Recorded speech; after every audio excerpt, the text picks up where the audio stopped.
West, man. I passed out last night messing with Maria, you know what I'm saying? But we gonna go ahead and run this content. Hit that like button. I don't think my IG is working, man. It's crazy. At least my IG should have been working. Yeah. I don't know what to do. Hit that like button. We definitely gonna get into the content. You know what I'm saying? Good morning, everyone. You know what I'm saying? We're not gonna be doing a bunch of yelling and all of that, but you know what? It's the West Coast. It's Sunday. We're gonna talk about who is Tata Lloyd Lake. Let's get into this already, man. While y'all hit that like button on your way in, let them know we live, man. You know what I'm saying? Let's get it. Let's get into this. West Coast, stand up. Sunday morning. Hold on. Like that. Big wild. Head rush to my right. Call that. Start that back off. Sing that shit like this. Yeah. Like that. Big wild. Head rush to my right. Call that nigga sugar booger, bitch. Sing it. Yeah. Controversy. Always burn with me now. See ya. Come on. You ain't ready. Let's go.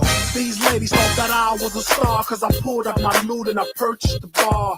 My whole life's been based around gunplay, but now I pull model bitches right up off the runway. Come fuck till we break the backboard with a rapper slash pimp slash extract lord. Bring your friends, she can switch with you. Live. Time to show you what the dick can do. It's time to work. The butterflies are gone. Stroke my dick with my hand, cause it turns you on. I feel for the man at home you live with. You're his lovely wife, tonight you're my bitch. I'm Y. Kelly, I got it all on tape. Don't forget to wipe the nut off your face. Yeah, let's go. I like it when I lay on my back and play with the just like that.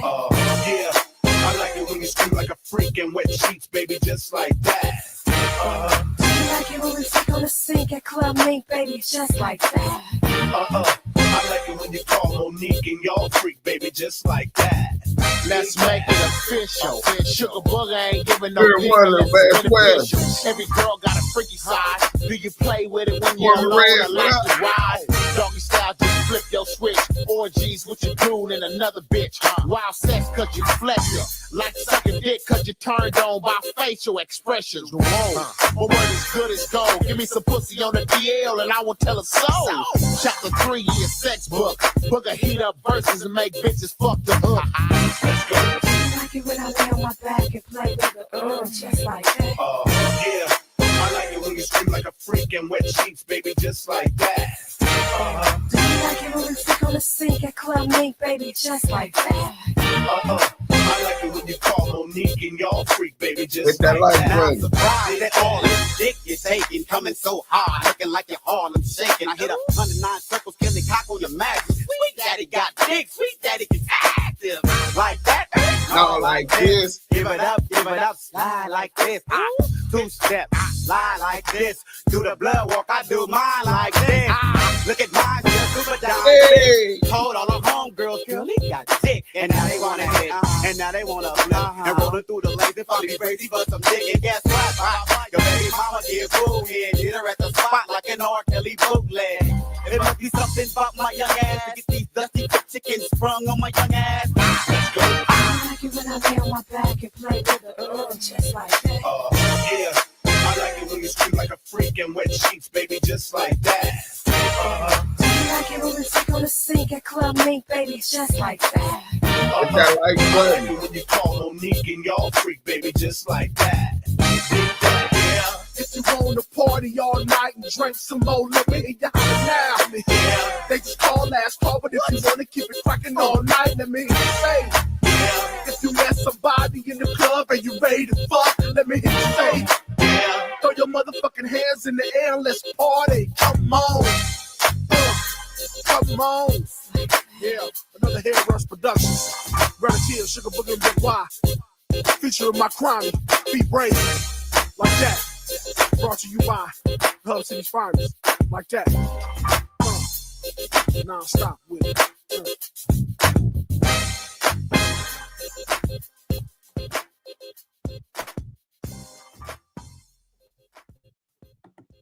Hey,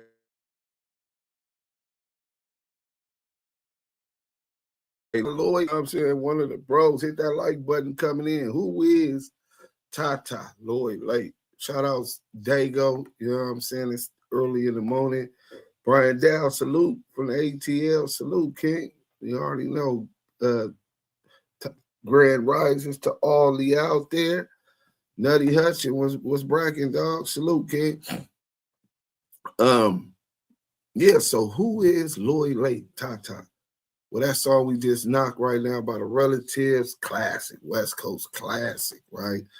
Just like that. You know what I'm saying? But that like that featuring B Brazy, you know B Brazy gonna do his stuff.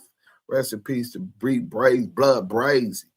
You know what I'm saying? Now, I knew Big B Brazy. I don't know his young homie, you know, his baby homie, you know what I'm saying? But I know he getting his chalupa off that YouTube shit. If he not, he needs to be getting it because he definitely got it popping over there. But we live. Let's get to the second song, man. That was the Relatives Like That featuring B Brazy. Tata had released that on the Takeover. You know what I'm saying? Duse M is on the Takeover too. So I hope y'all got a little bit of respect. You know what I'm saying? Tata, for those who don't know, is someone I consider a close friend. You know what I'm saying? Businessman. This is what we really here to talk about, right? From growing up in San Diego to bringing out an independent record label, getting placements for artists like CJ Mack. We'll get into that. You know what I'm saying? Matter of fact, the Relative, B Brazy, Sugar Boogie, Big Y, right? Let me see what else we got. Let's go on this one. This was on the Two Gangster For Radio, CJ Mack. He helped engineer a lot of stuff in history of West Coast hip hop that people don't know. He was fucking with Death Row. He was fucking with Veggie Raw. You know what I'm saying? He was fucking with Suge, but Veggie Raw ended up taking over the fucking shit because Suge went to jail. But and he didn't just fuck with Suge, he fucked with the homies. You know what I'm saying? That's the dude that I really consider a homie. You know, but blessings to the king. It's been a lot of talk. They saying Lloyd Lake was a rat. And they're saying that he was a rat because of hit that like button, man. I see the people coming in, beautiful black ladies. Salute. Lloyd Tata Lake involved with killing Biggie and Reggie Wright and working with the police. He also a BA nigga. Alex Free Suge, I guess you really don't like him. So look, if he's a rat, where's the paperwork? Where's the paperwork? You know what I'm saying? I'm just saying. A dude such a reputable name. I'm quite sure if with all of the news articles on LA Times and all of that, we're finna get into some of that. But before we do, Lenny Love, what up? Steffi Weffy, salute. But while we doing that, we're gonna go ahead and get to this song, Maria. Let's go. Featuring Timbaland, produced by Timbaland. Let's go.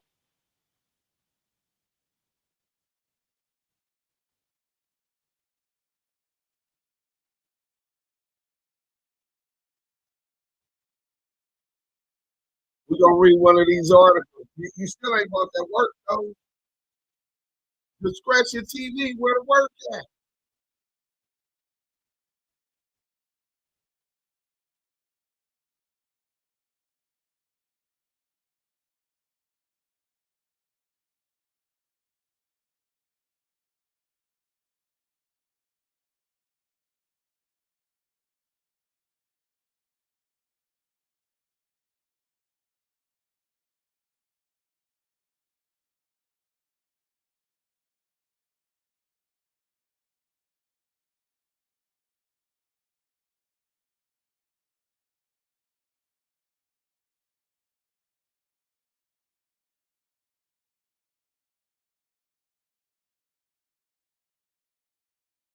Oh, y'all can't hear it? Hold on. Let me fix this.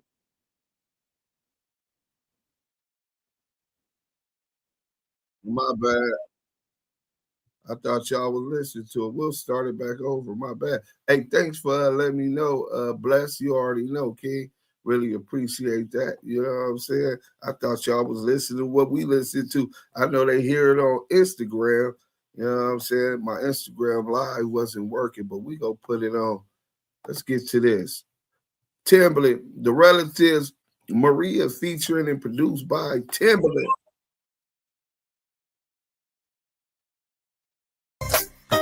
One time, two time, your baby daddy Timberland. Oh yeah, I was shouting on my own. It's all right. One time, I got you, baby. Relatives, If come I on. could give her the world, I would. Rest in peace, Big Y. Maria, she's a priceless pearl from the hood. But my trifling street tactics almost worn her woke. My intentions was to strike her body with work. She got a body that demands space. A thick, long brunette hair that hang down her waist. The girl make you wanna look her slow. Make her a wife, put her in a 6, 9, or 7, might be sick of her. But she hated my life was blood. Hated my business with her brother, but his ticket was love. See how I Espanol, mommy, been aquí. I can't help it, I'm a gangster, but I wish you could be. You're hot, you make my body temperature raise a degree. Take my hand, there's a world to see. Baby, I know I'm a Diablo, but would you share one margarita with me on the sands of Cabo? For real. It's a crying shame, girl, you're looking so good and don't extra jeans. I heard of that name, won't you come take a trip on my private plane? Oh, let's get it jumping. What's your nationality, Spanish or something? I got you, baby. I got you, baby. It don't take five focus to see that. She the baddest thing on the streets. Believe that. Slam in the waist with a round shit. Maria ain't for no games. She bout paper. You a wife her first time you date her. Gigi Hunter dresses with the 6-inch gators. She turned players into haters. Thugs into busters. The way this girl walks, she a fine mother.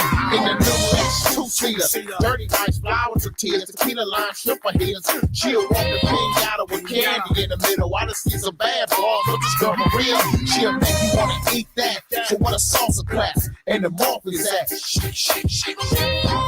Shake that, pop that, drop that, baby, let's go. You know you shaking the thing, now you got the whole club screaming you now. Don't you know you a star? Let your head down, drop it. Anthony Thomas, salute. Hit that like button on the way in. Shake that, pop that, drop that, baby, let's go.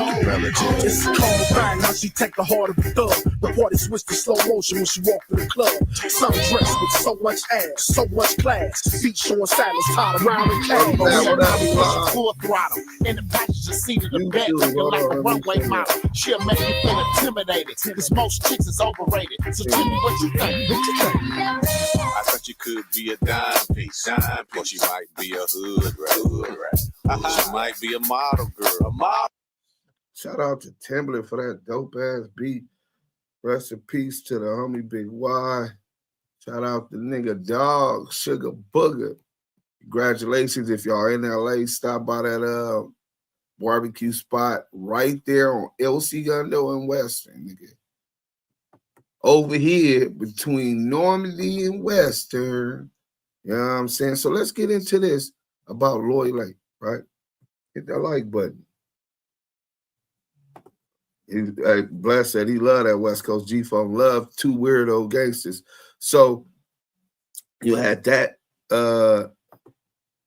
song right there, Maria with the relative. So this is how Lloyd Lake steps in the game, right? He got some hard ass gangster rappers, B Brazy, Big Y, Sugar Booger, right?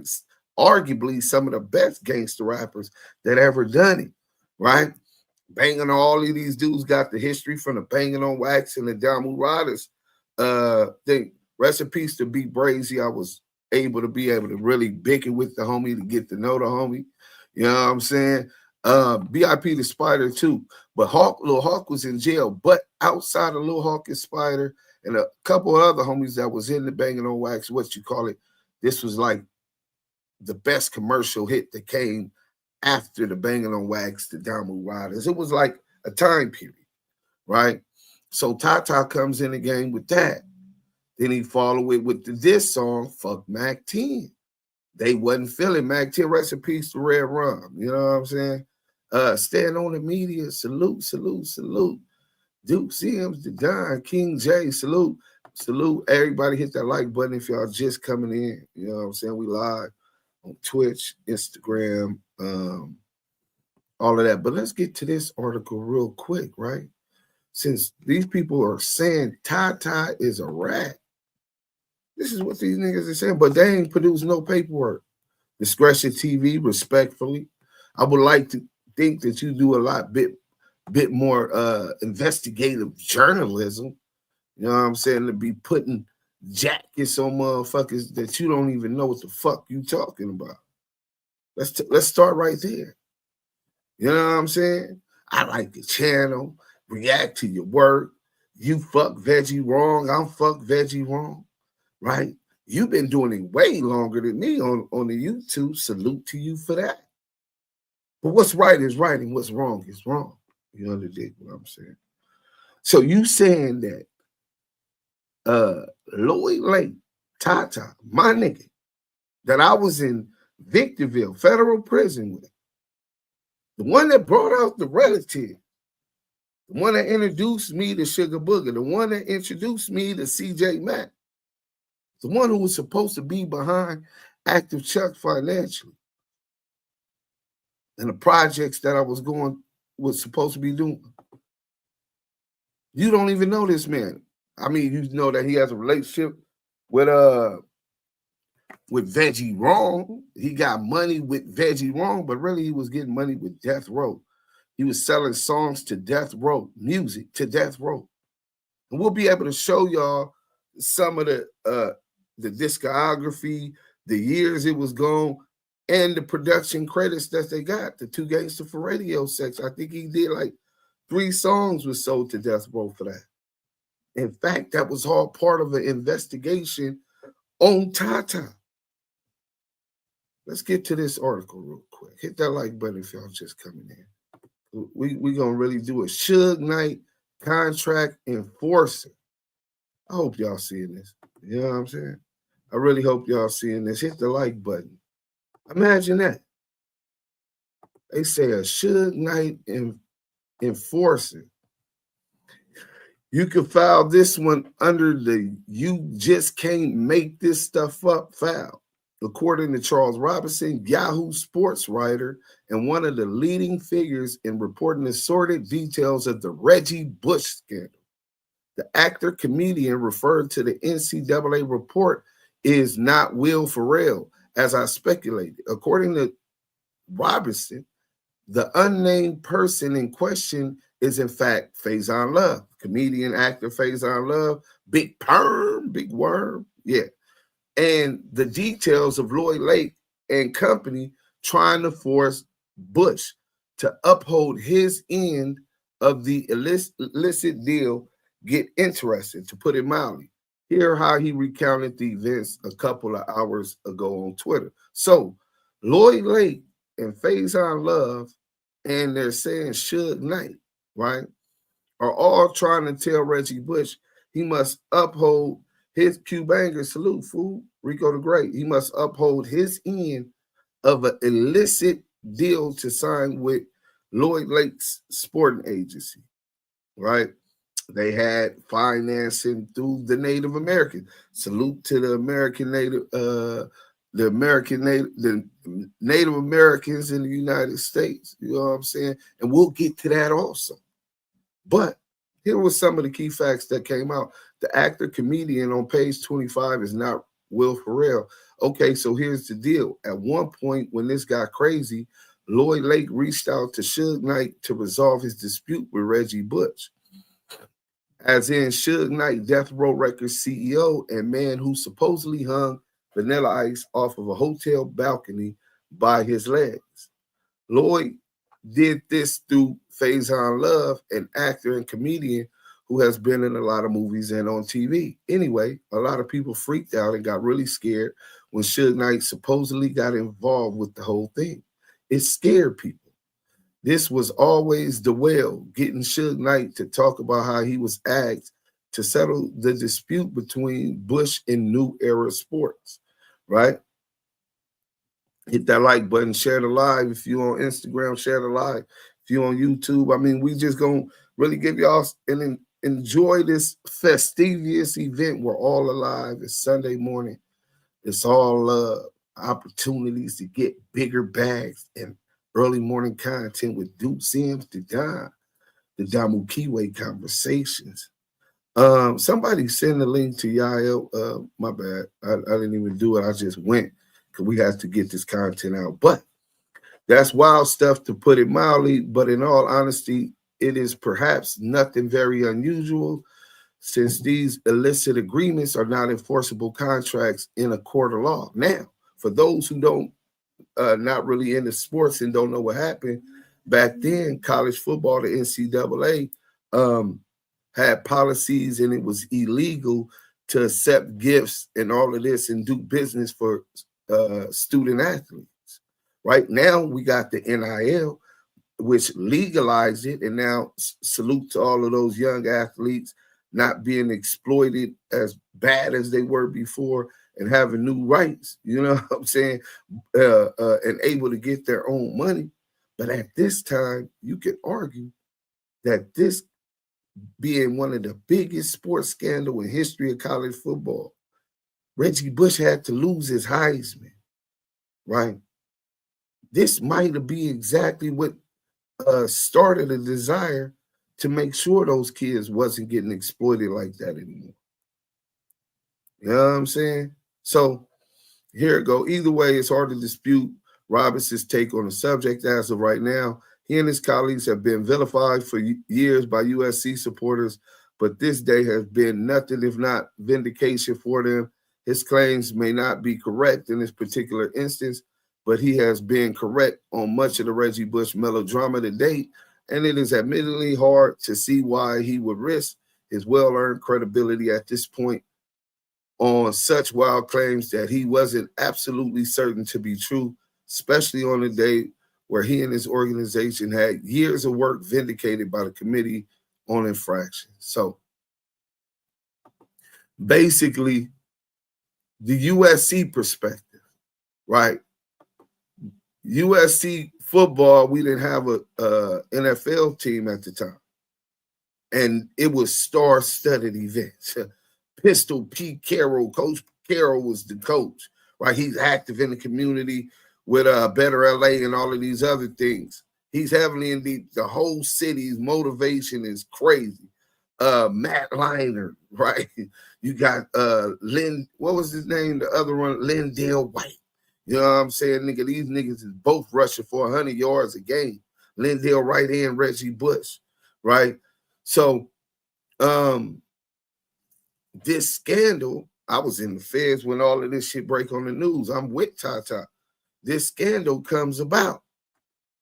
He was already dating Kim Kardashian. He's at the Laker games. Well, y'all know how he was able to afford such a comfortable life?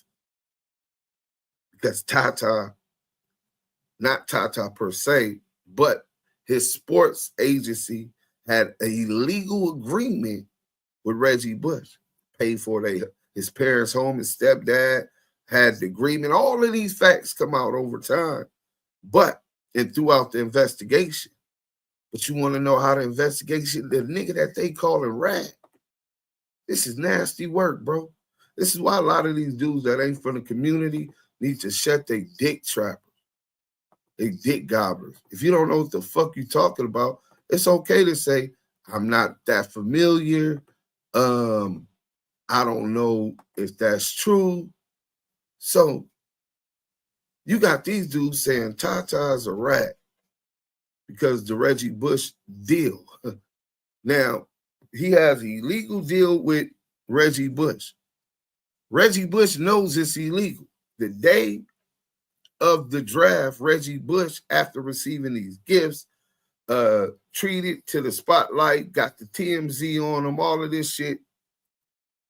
Him and Kim Kardashian, they a power couple in the in crowd, in the paparazzi's glistening eyes, right? And he say, you know what, Tata, I'm not signing with y'all shit. I'm going with the Mountaineers. Yeah, what up, bro? We live from the yesterday link. You should have yesterday's link. Pull up. We going in. Oh, y'all can't even see it. So let me see what this is. Oh yeah, that's not the one. We get to that one next. Oh, that one is deep. That one is super deep. But yeah, this whole Death Row, Suge Knight versus Veggie Wrong, Whack 100, all of that shit. We gonna get to the get down with the get down. But first, I want y'all.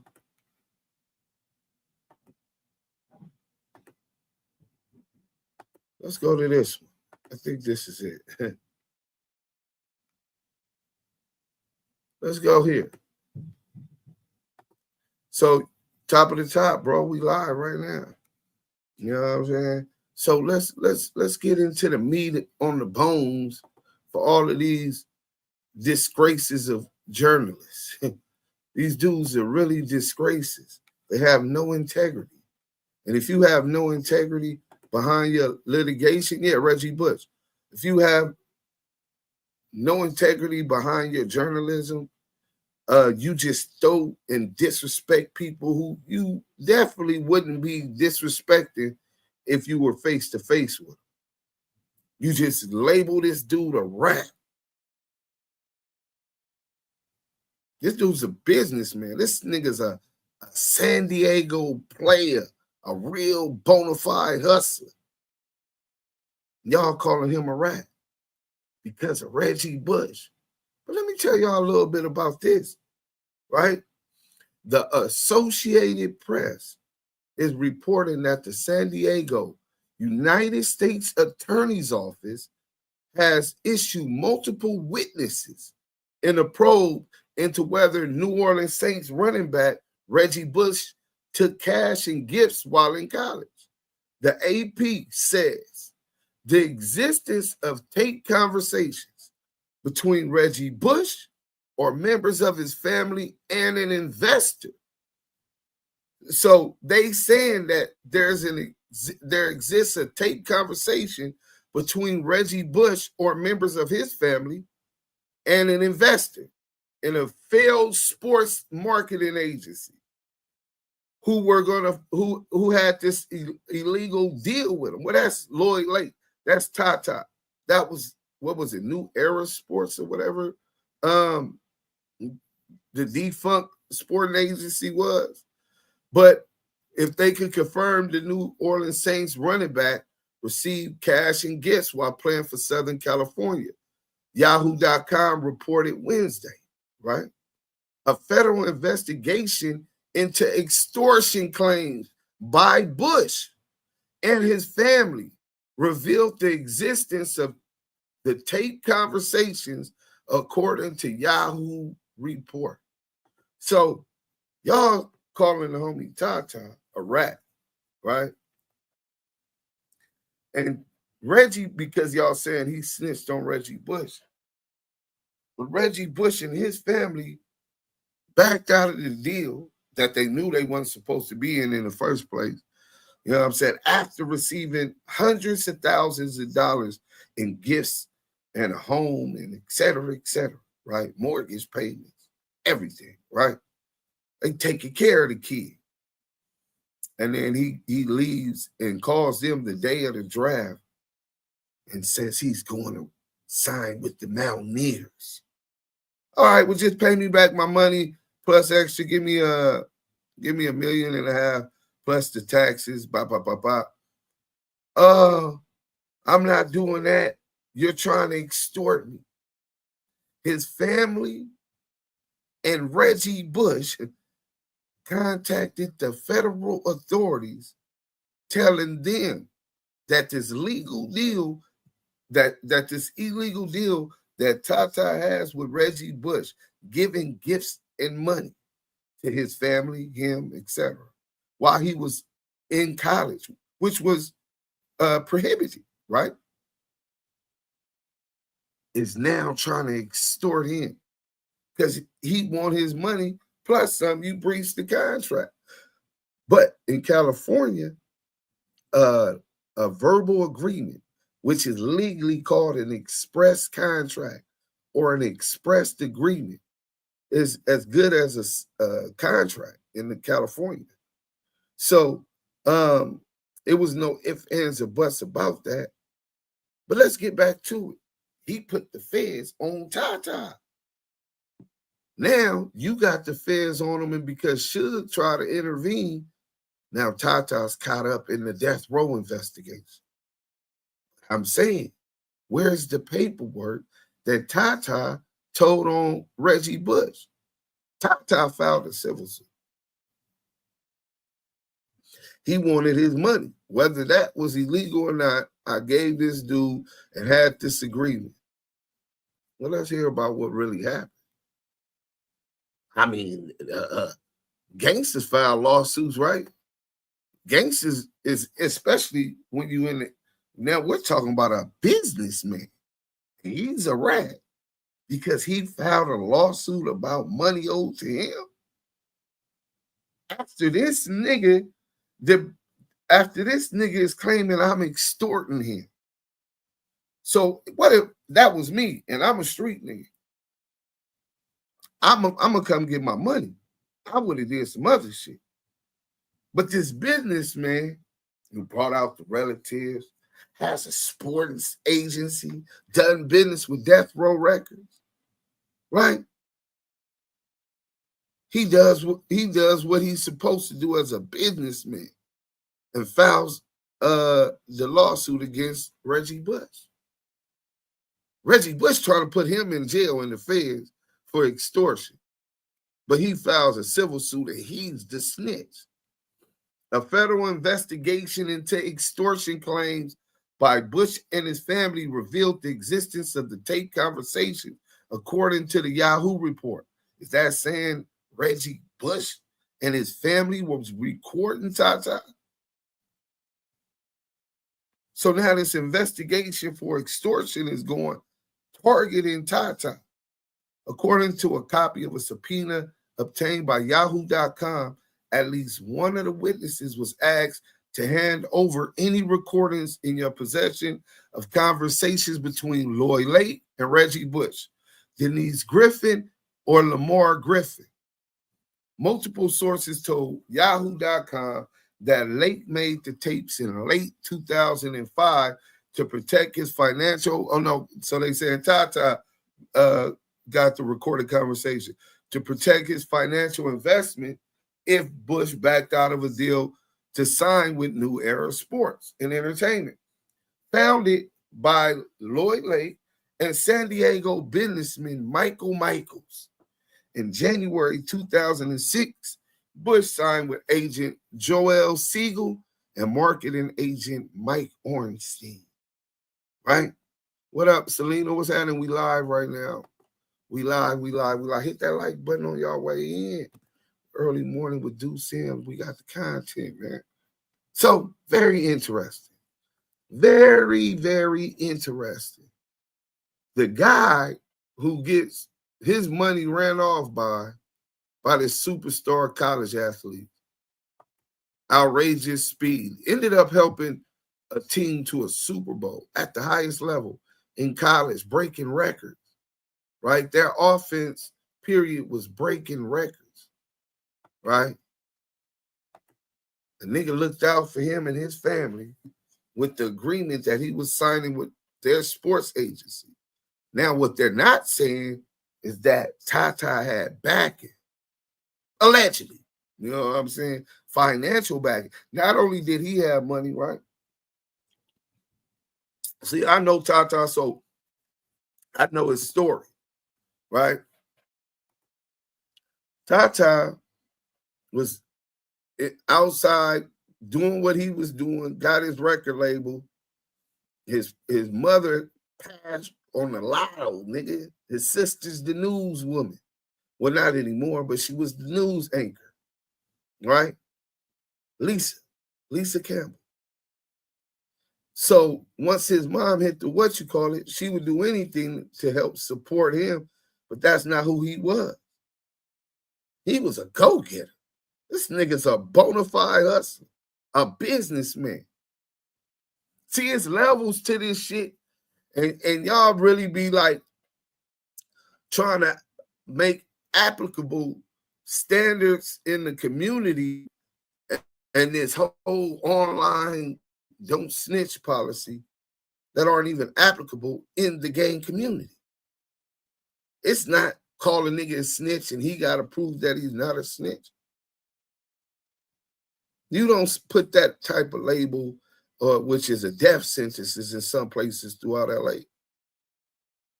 You don't put that kind of label on a man without producing the paperwork. That's what CS2 back did to me. So if you on that side of the table where you're condoning that type of behavior, that's really indicative of your character itself. So this nigga done got a federal investigation into extortion claims on the homie Tata Lloyd Lake, who's trying to collect his investment through his At some point, Faison Love got in. At another point, Nino Black, salute, homie. King J, salute, hit the like and activate them chucks, man. Listen, it's Sunday. We turned up. We got the content, though. While niggas is asleep, Duse M is up because I passed out last night and didn't do my live. I was tired, man. You know what I'm saying? So, Steffi Weffy's like, I remember this early 2000s fact. You know what I'm saying? So, let's get to this. So mind you, this nigga that started extortion thing, but I don't need my money. Fuck what y'all niggas in the streets is talking about. Fuck all of that. I'm a businessman, and this nigga ran off with my money, right? Bro, I got to give you credit. You've been very informative on LA street culture, on what's acceptable and not acceptable. Hey, salute Doski, the Gemini on IG. We on YouTube right now, though, bro. That's why I got the thing right there. We on Twitch, Facebook, Lamonte Sims, Instagram, but and YouTube, Active Chucks, and Lamonte Sims. So I don't want to go too far off the topic. Last week, MF was on this show talking about, and it's in some states to record someone without their knowledge or consent is illegal. Right. If MF know they're being recorded, you'll never get the truth out of them. Well, you know, these dudes are detectives, but for not doing investigative research as journalists, these niggas do detective work now, but they call niggas rats. So they didn't labeled him a rat. He files the civil suit. So then it comes out that the peoples is adamantly dying. Let's get into this real quick, and then we'll go back to who this dude really is. You know what I'm saying? So, okay, here we go. Let's get to this. The tribe denies link with Reggie Bush with Bush prospective agent. So the Indian tribe, Native American, let me not be disrespectful, right? They're denying that they have any links with Reggie Bush prospective agent, right? That they're not connected to Tata, right?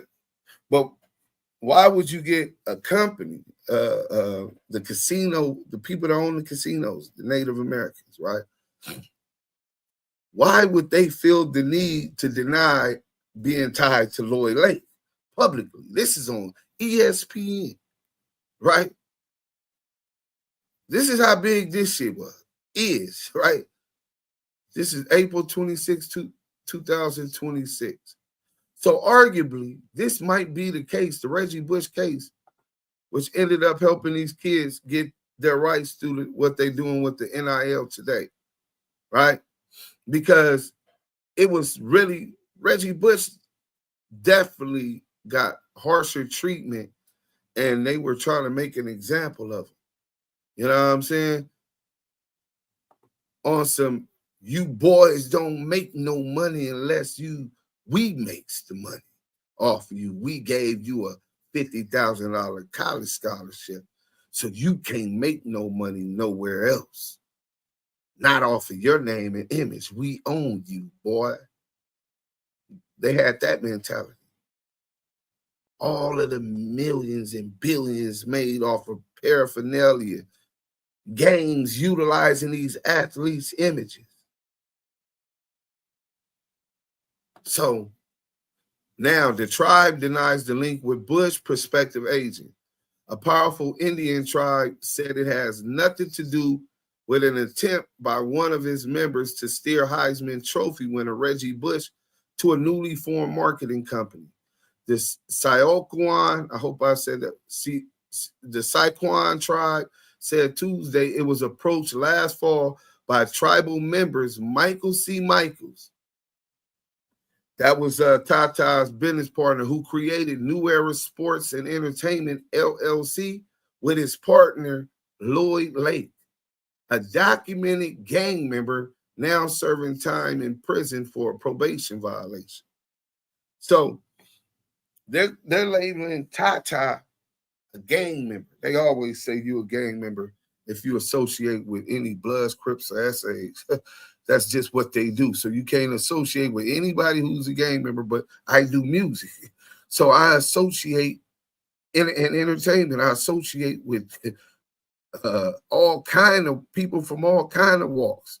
People from Kansas who had dreams of being videographers that moved to Los Angeles to live out their dreams. But you label me a gang member. Where's the proof that he's a gang member or a gangbanger? See, now mind you, this is on the ESPN site. So Tata's in jail. I'm in jail with Tata at that time, right?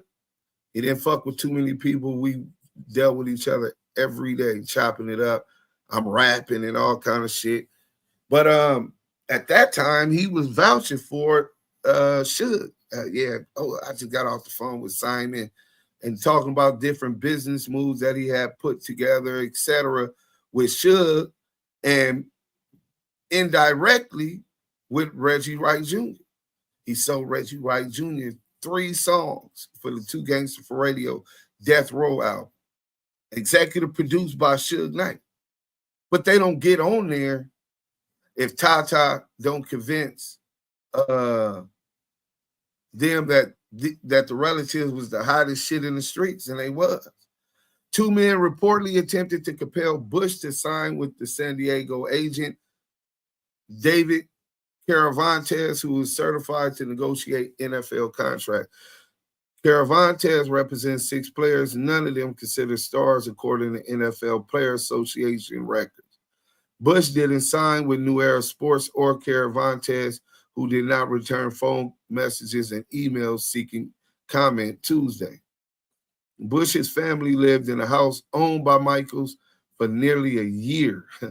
So the house that Reggie Bush and his family lived in for nearly a year was owned by Michaels, who was Lloyd Lake's business partner, right? Black Neek, what up, sis?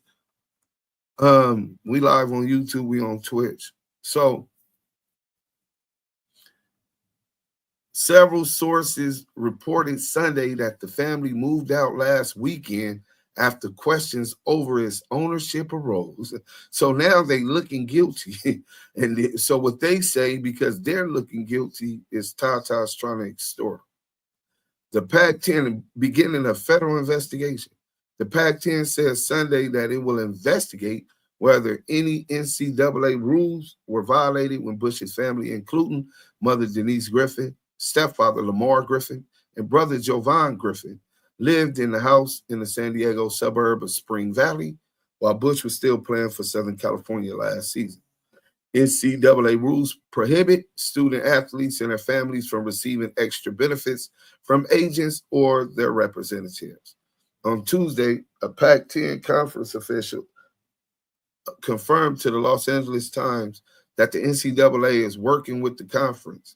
We're moving on it, said Ron Barker, the Pac-10's Associate Commission For enforcement, we have made some progress and we'll go from there. Just think about it. From the Pac-10 to the Pac-12 to almost where nobody dwells. Damn. Also, to that Tuesday, they were the elite in the Pac-10. Dynasty. This has all been blown out of proportion due to my public image. Bush said at a press conference announcing his multi-year deal with Adidas on Wednesday. There's nothing to worry about. We've done nothing wrong. This is what he's saying, right? We've done nothing wrong. My pastor at church told me that what's going on now is similar to a horse race. Bush told ESPN, the horses come out of the gate with blinders on. The reason they do this is so they don't get distracted. Well, that's how I am with this. I'm focused on what is ahead. On Monday, Bush told ESPN that his parents leased the house like any other parent. Bush has spoken to USC faculty athletic representative Noel Ragsdale. According to the Daily News, Ragsdale will forward his information onto the Pac-10 conference and the NCAA. How many 20-year-old kids know what their parents pay for rent? Bush's current marketing advisor, Mike Orstein, said Monday, according to the Daily News, I have no idea what my mother pays for rent. So he's trying to play like he didn't know nothing about it and he's being extorted. This is what he's trying to do. Sanctions for USC could include forfeiting victories in last season's conference title. The big issues are going to be, number one, did he or his family receive any type of benefit that was motivated by his playing ability? They'll first go down that route. An NCAA source familiar with the compliance issues told the Daily News. He or his family cannot profit from his potential future. Any deal with an agent or for marketing later, if the benefits were given to his parents, would be a violation of amateurism rules. Meanwhile, the Saquon tribe continued to distance itself from the controversy. There was a request to become partners in this new era sports, says Adam Day, Saquon's assistant tribal manager. Both the tribal council and the Development Corporation Board of Directors refused to join the business venture. Michaels is an example of the Tribal Development Corporation. He did not immediately return phone calls Tuesday seeking comment. Also Tuesday, they disputed unsworn court testimony in which Caravantes linked New Era Sports and Entertainment with Saquon, which is located in eastern San Diego County and has annual revenue estimated at $250 million. $250 million a year. The Saquon's got that bag. And Tata and his business partner is claimed that, and they're trying to tie Saquon to Lloyd Lake Tata, and they're saying they were approached, but there was nothing definite, and they didn't want to join the sports agency. Well, as Reggie Bush didn't ever sign, I'm sure the agreement was something like this. If you can secure Reggie Bush on your we got you with the bag.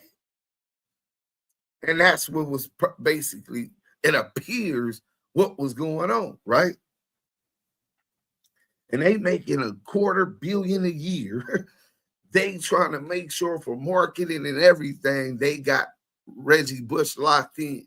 Their sport agency is now going to start bringing in top-notch quality, first-round NFL draft picks. It was a win-win. But this nigga didn't understand. This nigga flipped the script and ran with the Mountaineers.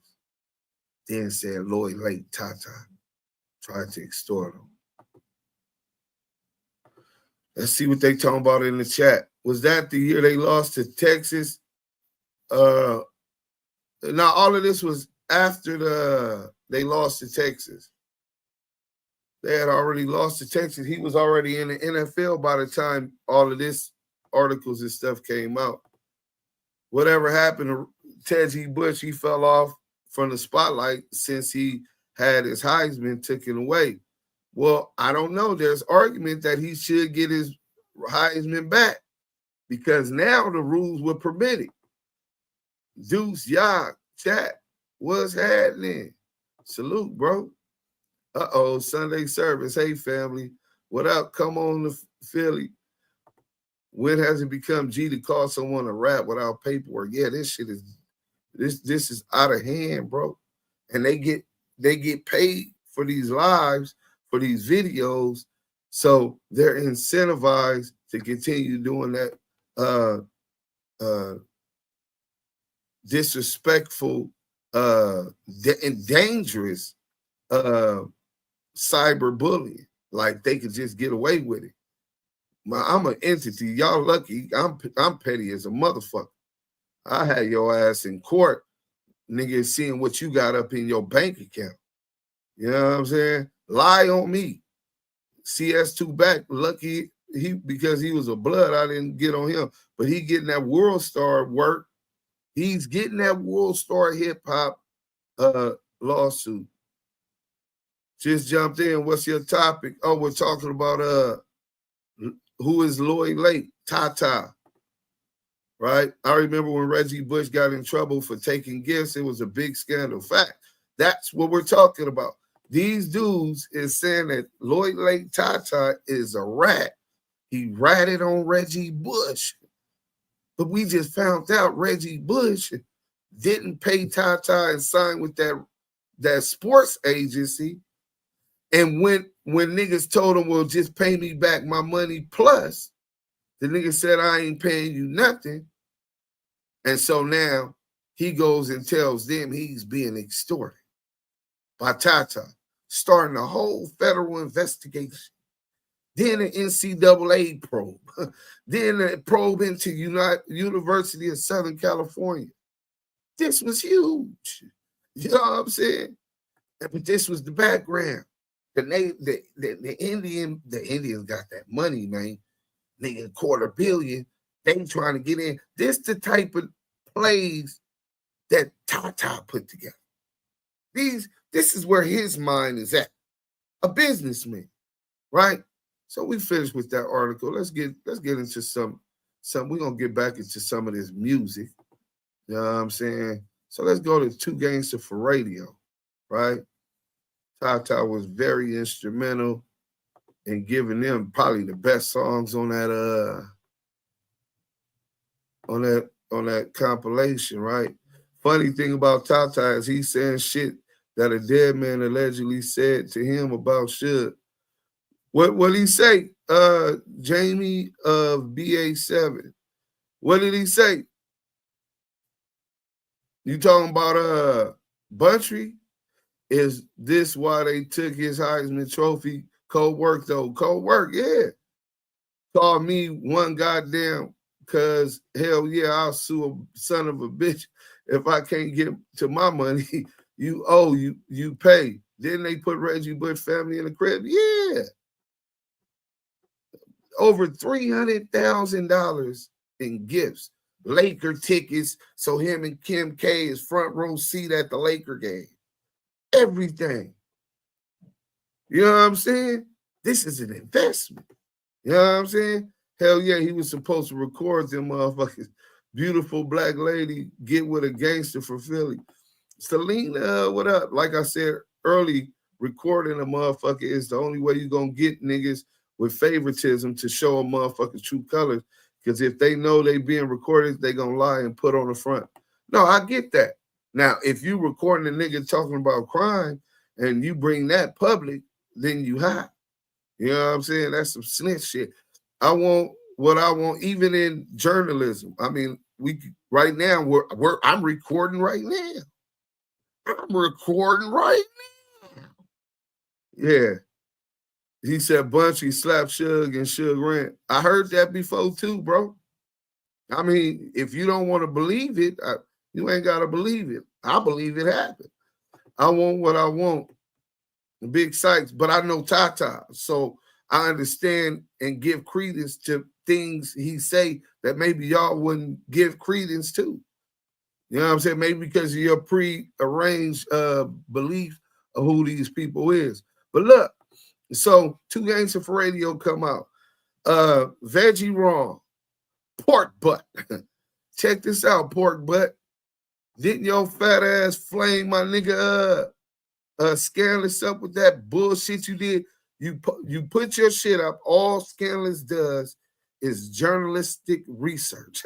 And he takes your lies. He's exposed the exposers. And you're as good as an exposer. He shows the contradictions and inconsistency in your fat ass lying stories, nigga. That's all he do.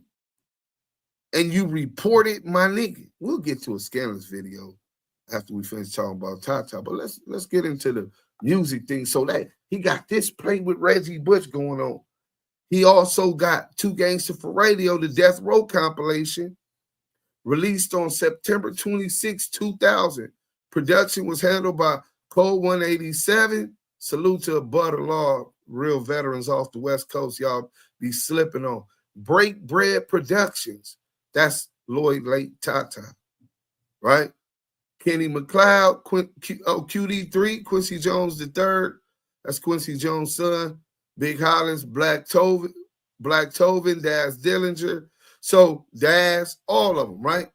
Had features with the Young Hogs, Ja Rule, Scarface, The Locks, Tretch, the Butterlaw, CJ Mack, you know what I'm saying? So this is the type of business that Tata got going on, managing and running his record label, BreakBread Productions, right?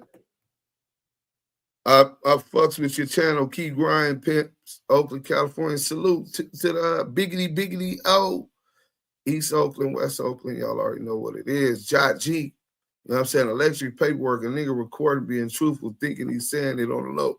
I've been up since Thursday, only taking naps for an hour or so. Oh, yeah, man. Salute. So facts. Yeah, bro, it's facts.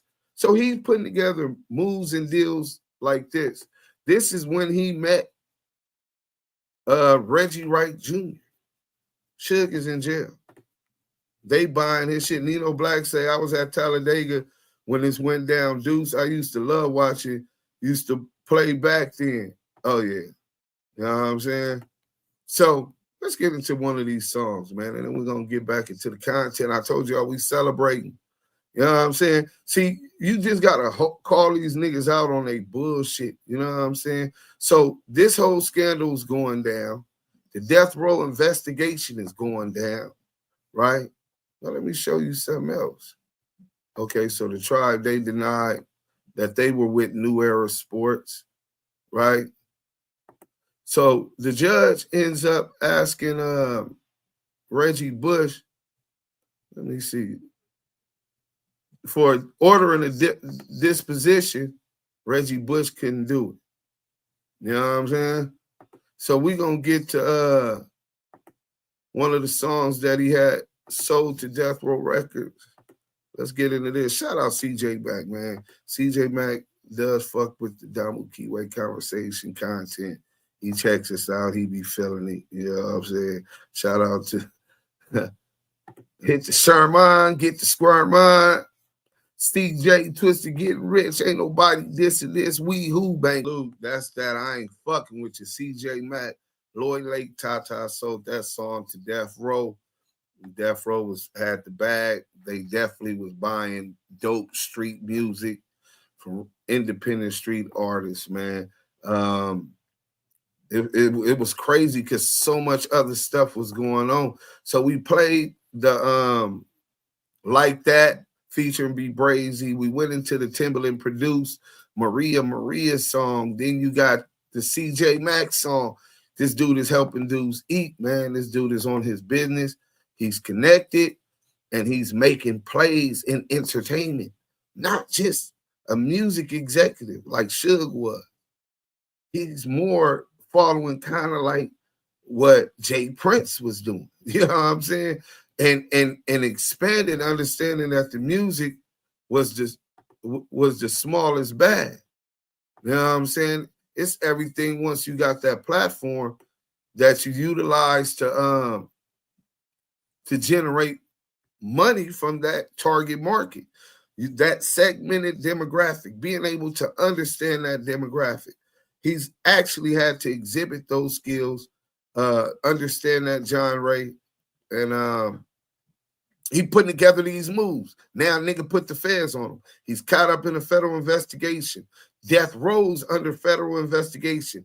FBI, DEA, ATF. Oh man, it's crazy, right?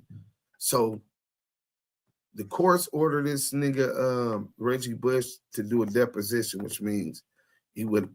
Well, we'll get into it. It's going to tell you right now. Let's go. So you got go on to what you call it. So after he accused this man of being an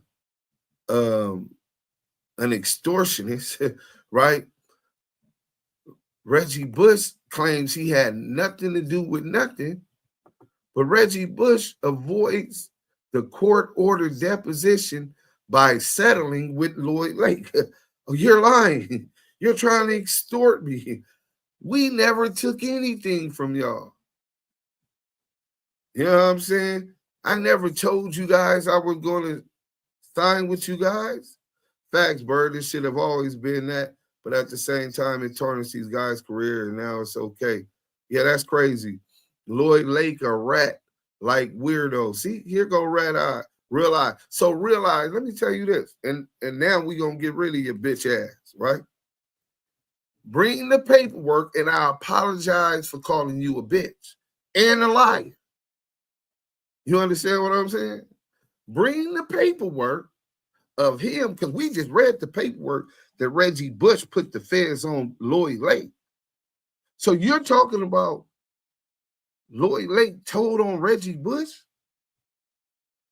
When Reggie Bush said that he's trying to extort him, that he never took no gifts? Well, hold on. Let's listen to you, because you had to get that from Reggie's camp. This is ridiculous. Or you're just unlearned. Last week, a judge ordered Saints running back Reggie Bush to submit to a deposition. It's a fancy legal word for sitting down and talking. In the lawsuit filed against him by Lloyd Lake, one of the owners of long defunct New Era Sports and Entertainment, whose first client was supposed to be Reggie Bush. Charles Robinson and Jason Cole of Yahoo Sports report that with the deposition set for Friday, Bush has settled the case. Right? Reggie Bush settles the case. We assume the looming mandate to give sworn testimony under penalty of perjury was merely a coincidence. You know, you didn't want the truth to come out after you done lied and called this man an extortionist, right? Got him caught up in a federal investigation. So Lloyd Lake and his partner Michael Michaels claimed that they gave Bush and his family cash and other benefits while Bush was still playing college football at USC. If true, Bush could lose his eligibility retroactively, and ultimately be required to send his Heisman Trophy to Titans quarterback Vince Young. So I knew they took his Heisman, but they made the Heisman go to Vince Young. Also, Robinson and Cole point out something that we either didn't know or had forgotten. Despite having no obligation to do so, Bush submitted to an interview with the NCAA last year, and he denied any wrongdoing. He said he had no wrongdoing, but then here you go,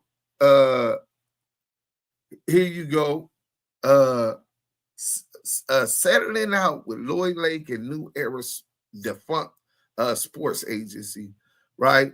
So our lawyers want us to point out that we don't know whether Bush lied to the NCAA. Otherwise, we could be sitting down and talking at some point too. So because of the agreement, all what they agreed to with Lloyd Lake is undisclosed, non-disclosure agreements as part of them getting the millions that they got out of the settlement, right? I can't confirm or deny if it was 1 million, 2 million, 3 million, 4. I can't. It's not my position. But he said he didn't do nothing wrong. He said he was being extorted. Come to find out, this was all legitimate. Back and the only thing was wrong is they were doing it, which was against NCAA regulations. So NCAA wasn't able to see what they agreed to was part of the but they still took all of his stuff or whatever because he settled. So let's see where we at. Boom. Let's cover it, close this up. So this is what we're talking about. Where the dude realize that? Because if he ain't got that paperwork, he finna get shot. Well, I know he ain't got no paperwork. So he's out of here. How about that? Put him in timeout. You know what I'm saying? Because you ain't no motherfucking paperwork, you weirdo. You niggas be putting that jacket on niggas. That is not cool. Very true, G, but even Bush didn't have a steady football career in the NFL. He ended up getting more notice as a commentator. Nah, he won a Super Bowl, Selena. He won a Super Bowl. He won, even in college, he won a Heisman, even though they took it. He won a Super Bowl with the Saints.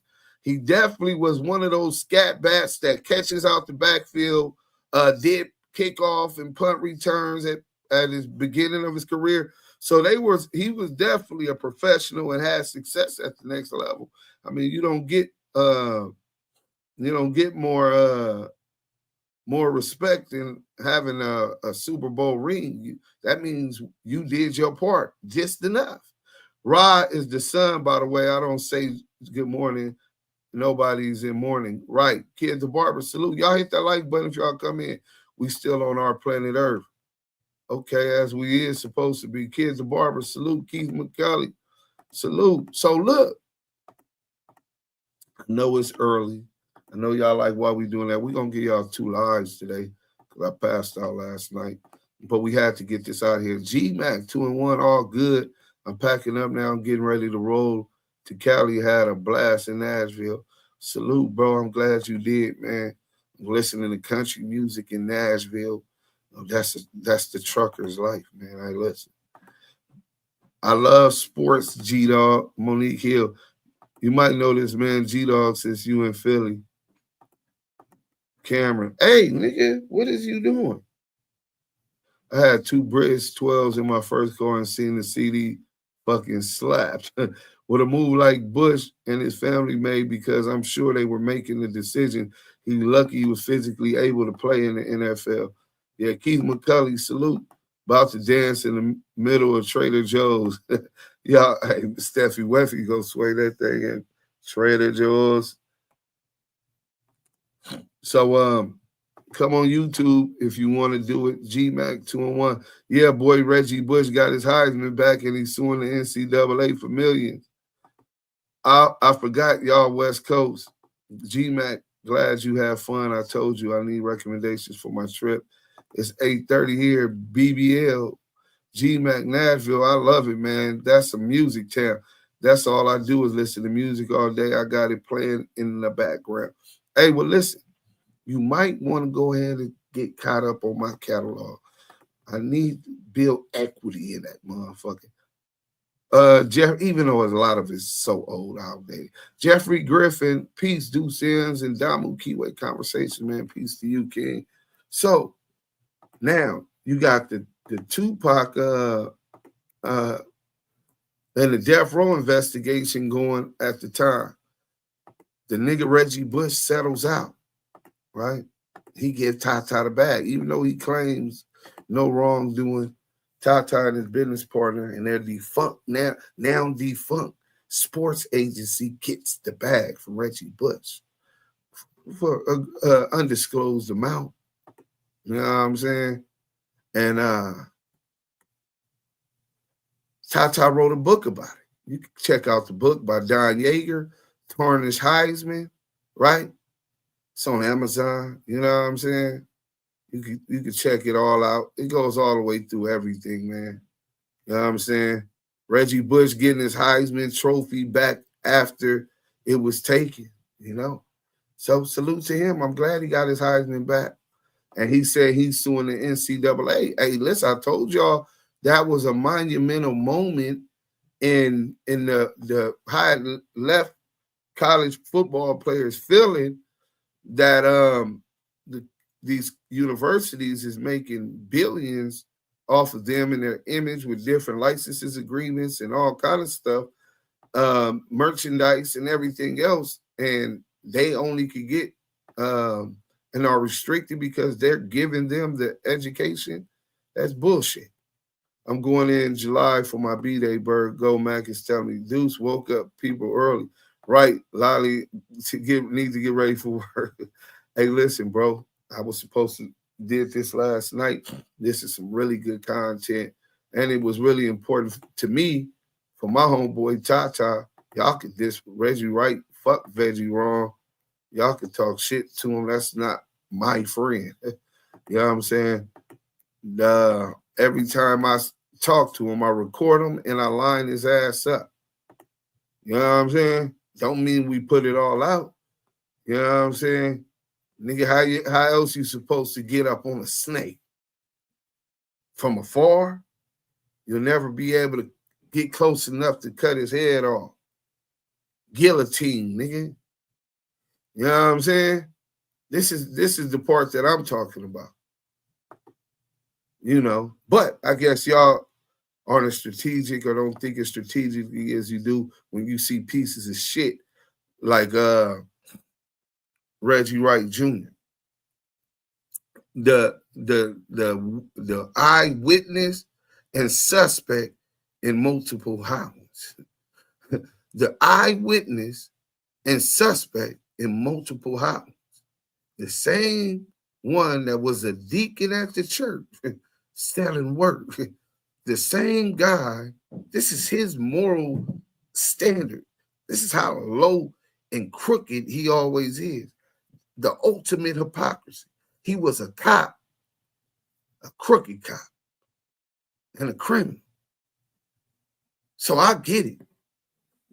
And understand that these allegations that Suge is making might have more validity to it than we like to admit.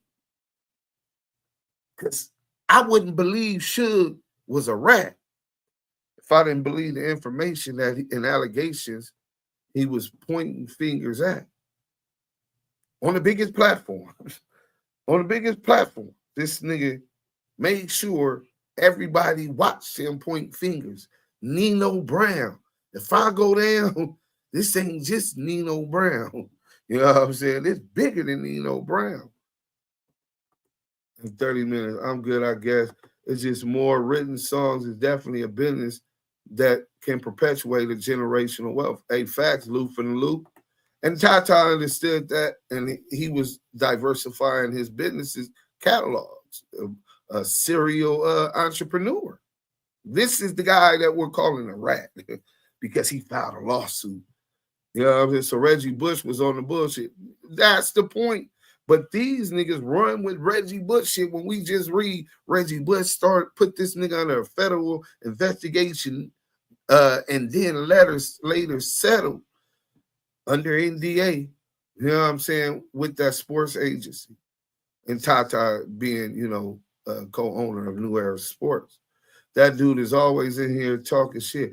Yeah, that dude, he's gone. And it's cool that he could come talk shit. I got fans, you know what I'm saying? But what I'm talking about, don't be on here disrespecting nobody hood, right? Don't be on here calling niggas rats now. If he got the work, I'll drop the link and pull him up dead on me. If you got the work that says he snitched on this man and got him under criminal investigation. Now, whether it was a civil investigation, that comes along with civil suits. But this civil is because it's related to my money. I'm not just handing niggas over my money. That generational wealth that they're talking about, he was able to accumulate through different ventures and music and publishing, that he owns these records that I've been playing for y'all folks. And he invests that money so that he can make more money, and something goes wrong, that dude that agreed to that is financially liable. This is commerce, baby. You know what I'm saying?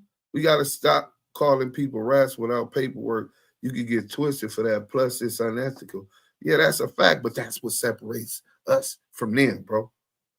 That rap work get thrown around too much without no work. Yeah, that's crazy. Now, I'm one of them niggas, you don't necessarily need to work. You know what I'm saying? The work to help you find out who somebody is. Just like FG. You can't tell me that's not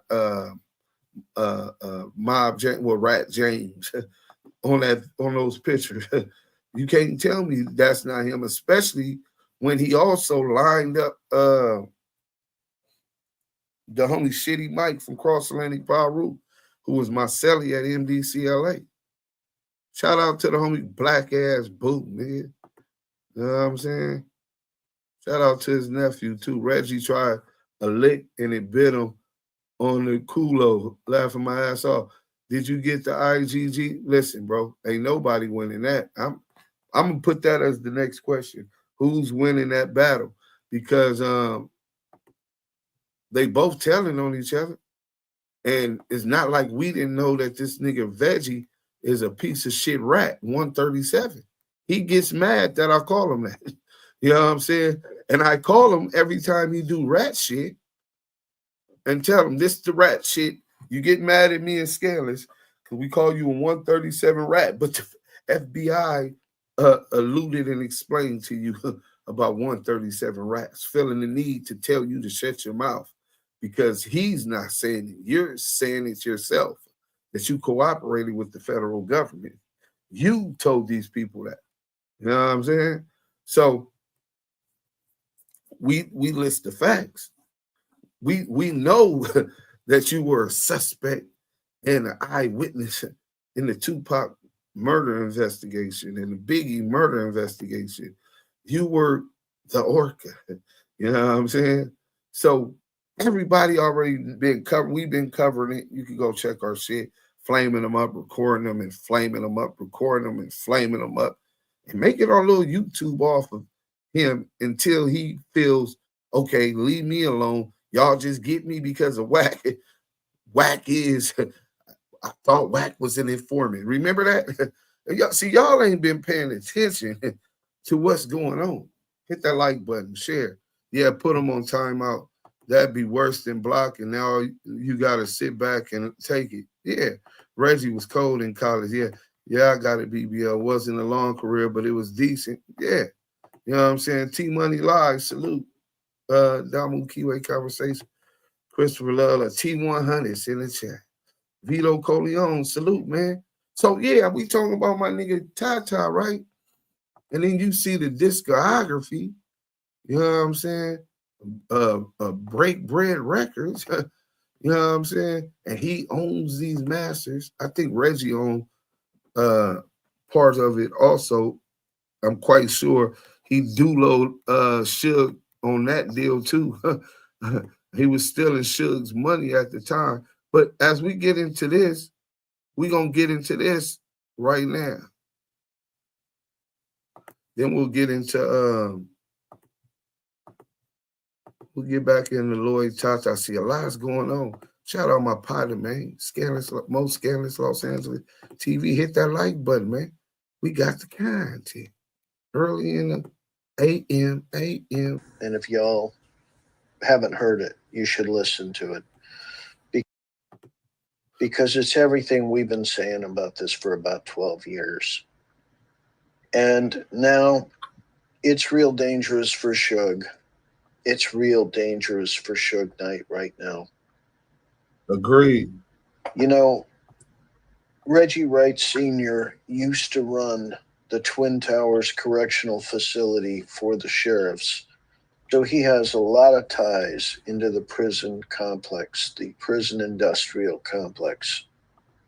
And that's Reggie Wright Sr. Reggie Wright Jr. just said, if I let you get out of prison, which was a veiled threat for Suge. It's a veiled threat for Suge, for sure. Go take your meds so you can come home. You're going to have to die in there. You're going to have to die in there. Welcome back to Scandalous Los Angeles TV, where we expose the exposers. Day 3 of the Reggie versus Marion saga, and it's getting nastier by the minute. Simon has completely taken the gloves off after hearing Reggie speak on his mother. That hit a nerve, and since then, he's been on a mission. He's not just throwing shots online anymore. He's going on nationally televised talk shows, calling Reggie out by name and implicating him in the murders of Tupac and Biggie. Just today, he sat down with Piers Morgan for a full hour. Piers kept asking about Diddy, but every time he did, Simon redirected the heat back to Reggie. He also shared a piece of unknown information about his former attorney, David Kenner. It looks like Simon isn't going to let him get off the hook that easy either. Before we get into it, I want to show you exactly what Reggie and John down at BAMU first just did. Right here, you can see they hit me with a strike and got my video taken down. They claimed it was cyberbullying and accused me of violating YouTube's policy on unwanted sexualization. The notice says I posted content that describes someone in a lewd, degrading, and sexually explicit manner, and supports non-consensual sexual imagery. That's a serious accusation, and it's completely false. All I did was react to a video where Simon told Reggie that every girl Reggie had, he had first. I didn't.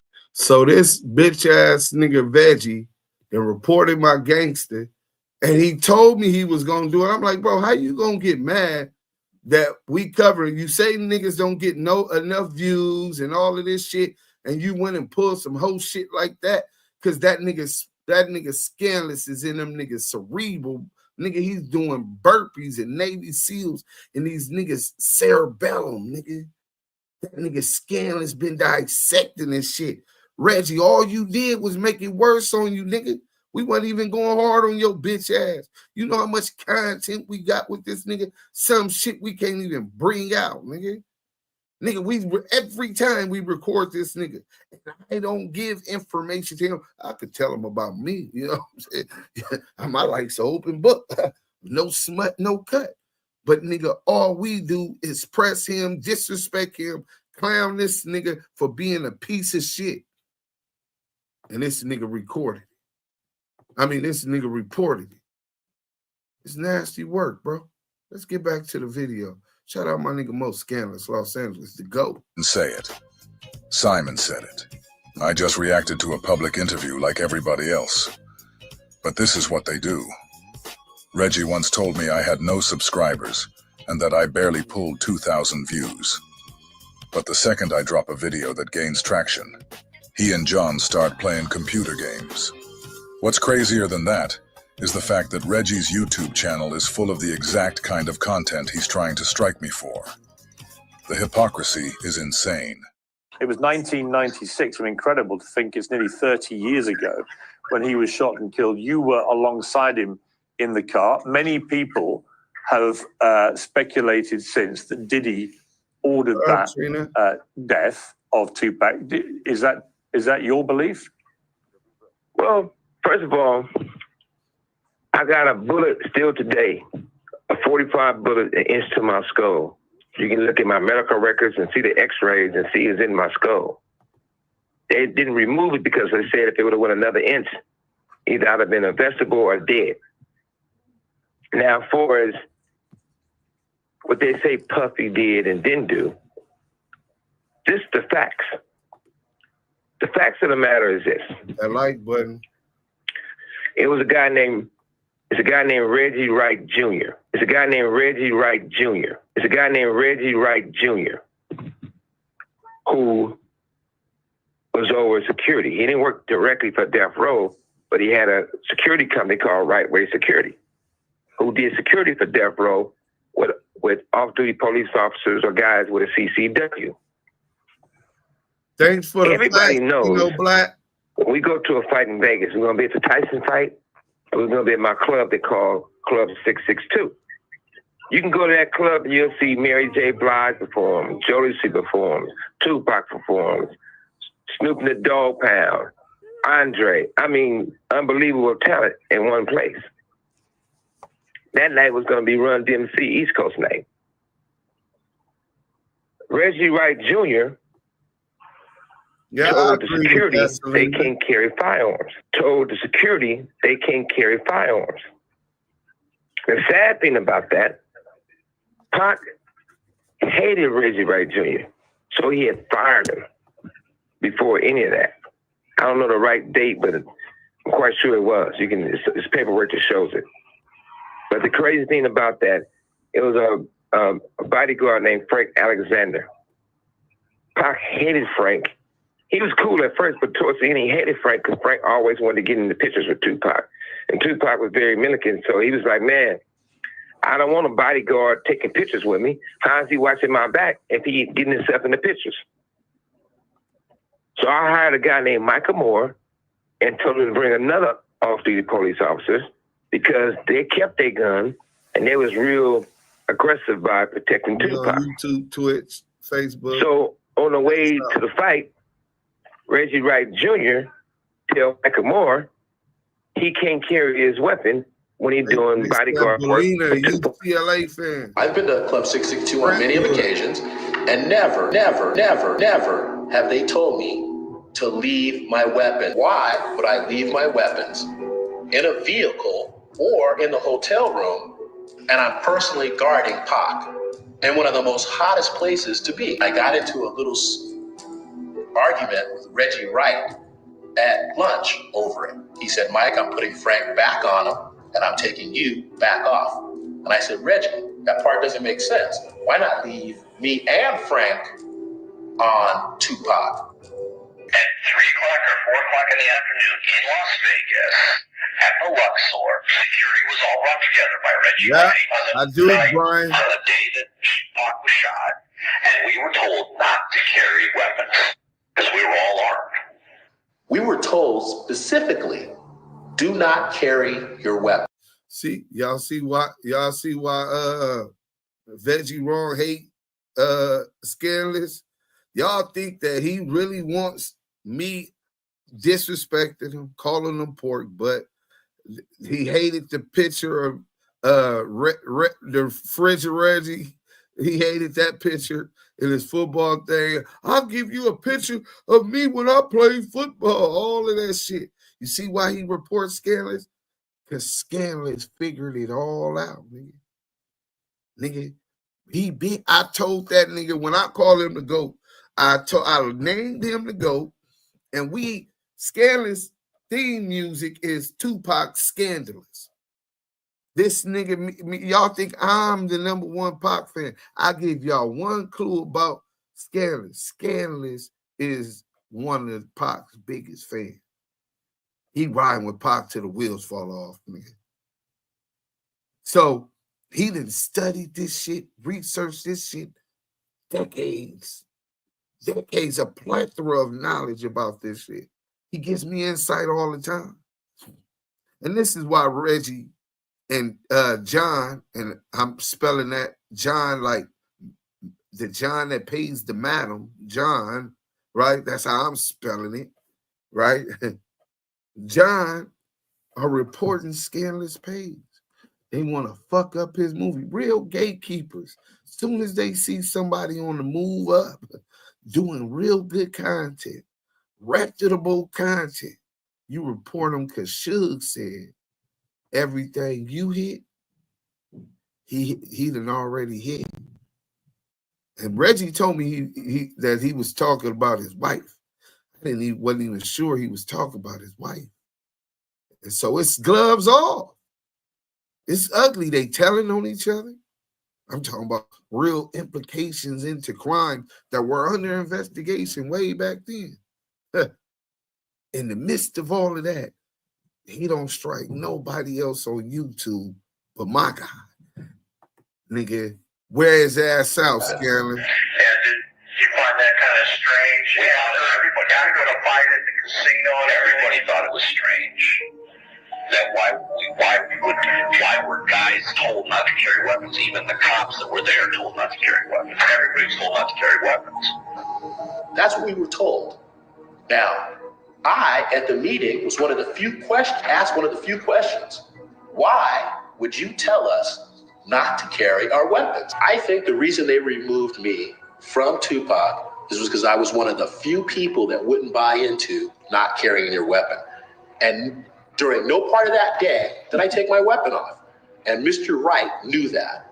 And Mr. Wright knew that. And Mr. Wright knew that. So they removed me off Tupac so there wouldn't be a weapon there. So they removed me off Tupac so there wouldn't be a weapon there. When Reggie did that and I questioned it. He's tripping that they never asked him before to not bring his weapon. And he's been to Vegas working them before. And this night that Tupac's get shot and Suge get shot, Reggie Wright Jr. told all of them not to bring their guns. He wouldn't listen to them. So he was removed off Pac when he was saying, put me and somebody else on Pac and we have the burners. Reggie made sure that didn't happen. See, Reggie hate when scandals go here. Oh, yeah, he gonna flame your fat, sloppy body ass up, Orca. Reggie did something that he's never done. He's never stayed at 662. That day, he stayed at the club. Then why would he need me there? And why would I be taken off of Tupac? Michael Moore said, well, I'm going back to the hotel. If I can't carry my gun, I can't protect myself or Tupac. So I'm not going. So Reggie Wright Jr., who nicknamed that Pac gave him Pork Butt. So Pork Butt goes and says, Frank, you can go, but you can't bring your gun. Now, everyone knows you can't be a bodyguard without a gun. So after the fight, we come from the fight. Tupac got into it with another guy. It was a big fight. After that fight, after we stopped to a few places, we go to my house. I told Frank, I told all the security, I told everyone, Pac just beat up a well-known gang member. Send 4 or 5 guys extra. I forgot his name, Lou. To escort Tupac. I forgot his name. Reggie Wright Jr. refused to send the security guys, refused to show up. That wasn't a coincidence. It was a murder for hire hit. It was a murder for hire hit. It was a murder for hire hit. Now look, we not gonna keep saying this nigga's a rat every time for what he said when he just implicated Reggie Wright and all these other names, David Kenner and Snoop Dogg and all of these other people, Jimmy Iovine. He's definitely ratting if he's telling the truth. I believe he's telling the truth. But we ain't gonna keep saying it. Y'all know it was blocked in. It was more than one shooter. Only person know the truth, the real truth, is me and Tupac. He's not there to tell it. Only person knows is myself. But Reggie Wright Jr. tried to change the whole story of the narrative, what actually happened, and he was not there. During that situation, Snoop, who everyone knew at the time, wanted Tupac dead. Snoop had a meeting with Daz, Corrupt, Nate Dogg, the Dog Pound. Said, we're not going to Vegas. This is their words, not mine. We're not going to Vegas because basically something's going to happen. Somebody's going to get killed, right? So Corrupt tells the story. Out of curiosity, man, since you was a part of, Dog Pound and you was a part of, Snoop team, how did you find out that Tupac got shot in Vegas? I was in the Bay with D-Shot, and it came on the news because Dogg said, we're not going to Vegas. We're gonna post. So, he called us to the house and was basically like, look, this is what we doing. DPG, we ain't going to Vegas. We gonna post. Daz tells the story. Snoop and Suge worked it out at one point. Yeah, but we didn't. Snoop used to say, man, keep Daz back. Keep Daz back. I'm like, fuck that shit. I could have jumped out on his ass in Vegas, but, it was killing me. But Snoop was like, so Snoop is telling all the Dog Pound niggas not to go with Death Row and Tupac and Suge to Vegas because something's going to happen. This is what Suge is telling them. Mind you, at that time, the nigga Suge is being managed by who? Suge ex-bitch, right? Sharitha Knight. Well, I don't want to call her a bitch. Suge's ex, Sharitha Knight. Reggie is already plotting and up under Suge for the twist. Up under Pac for the twist because he's in control of the security. So he's making decisions that go against what a reputable security would do, an utter failure. He should have been sued. But I don't think a knife could save him, Lou for Lou. Remember, the nigga Reggie Wrong has connections inside CDCR. Remember, he posted my picture on Bond First, my CDCR prison ID. So if it's the police, he better have a knife, but I don't think that'll be it. You know what I'm saying? Oh, shit, Suge said it was more than one shooter. First time I heard that. Did y'all hear that? It was more than one shooter. Now, y'all might not understand the significance of such a statement. Because I can say that. You salute to the homie JR. I can say that, right? But I was in youth authorities when Tupac got killed. Don't have any direct information to it. I'm just investigative researcher, striving to be a journalist. You know what I'm saying? And it doesn't have that same weight. It doesn't carry that such weight because I might be called what you call a conspiracy theorist, right? On that matter. But when someone is an eyewitness to a murder, when someone is at the scene of the murder, and that person is telling you that only person who knows what it was in that car, and that was him and Pac, and that there was two shooters. The police can't tell nobody that there was two shooters because they wasn't there. I can't tell nobody it was two shooters because they wasn't there. Suge is tying Reggie Wright Jr.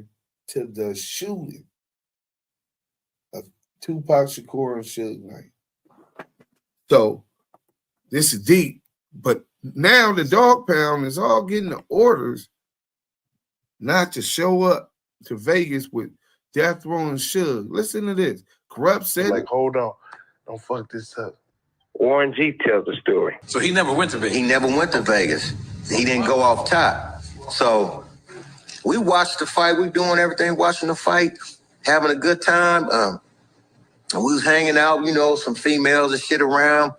They was hanging out, everybody chilling and just having a good time, just.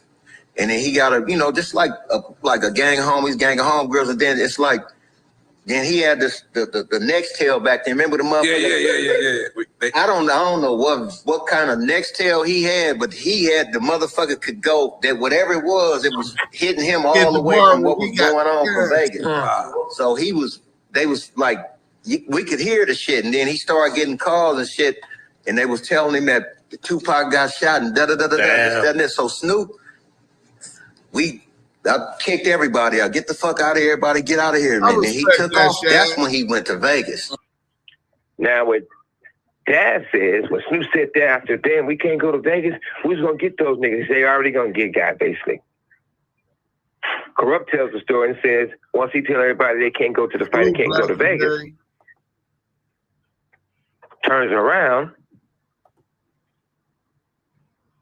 Nate Dogg says, I'm going to go to Vegas.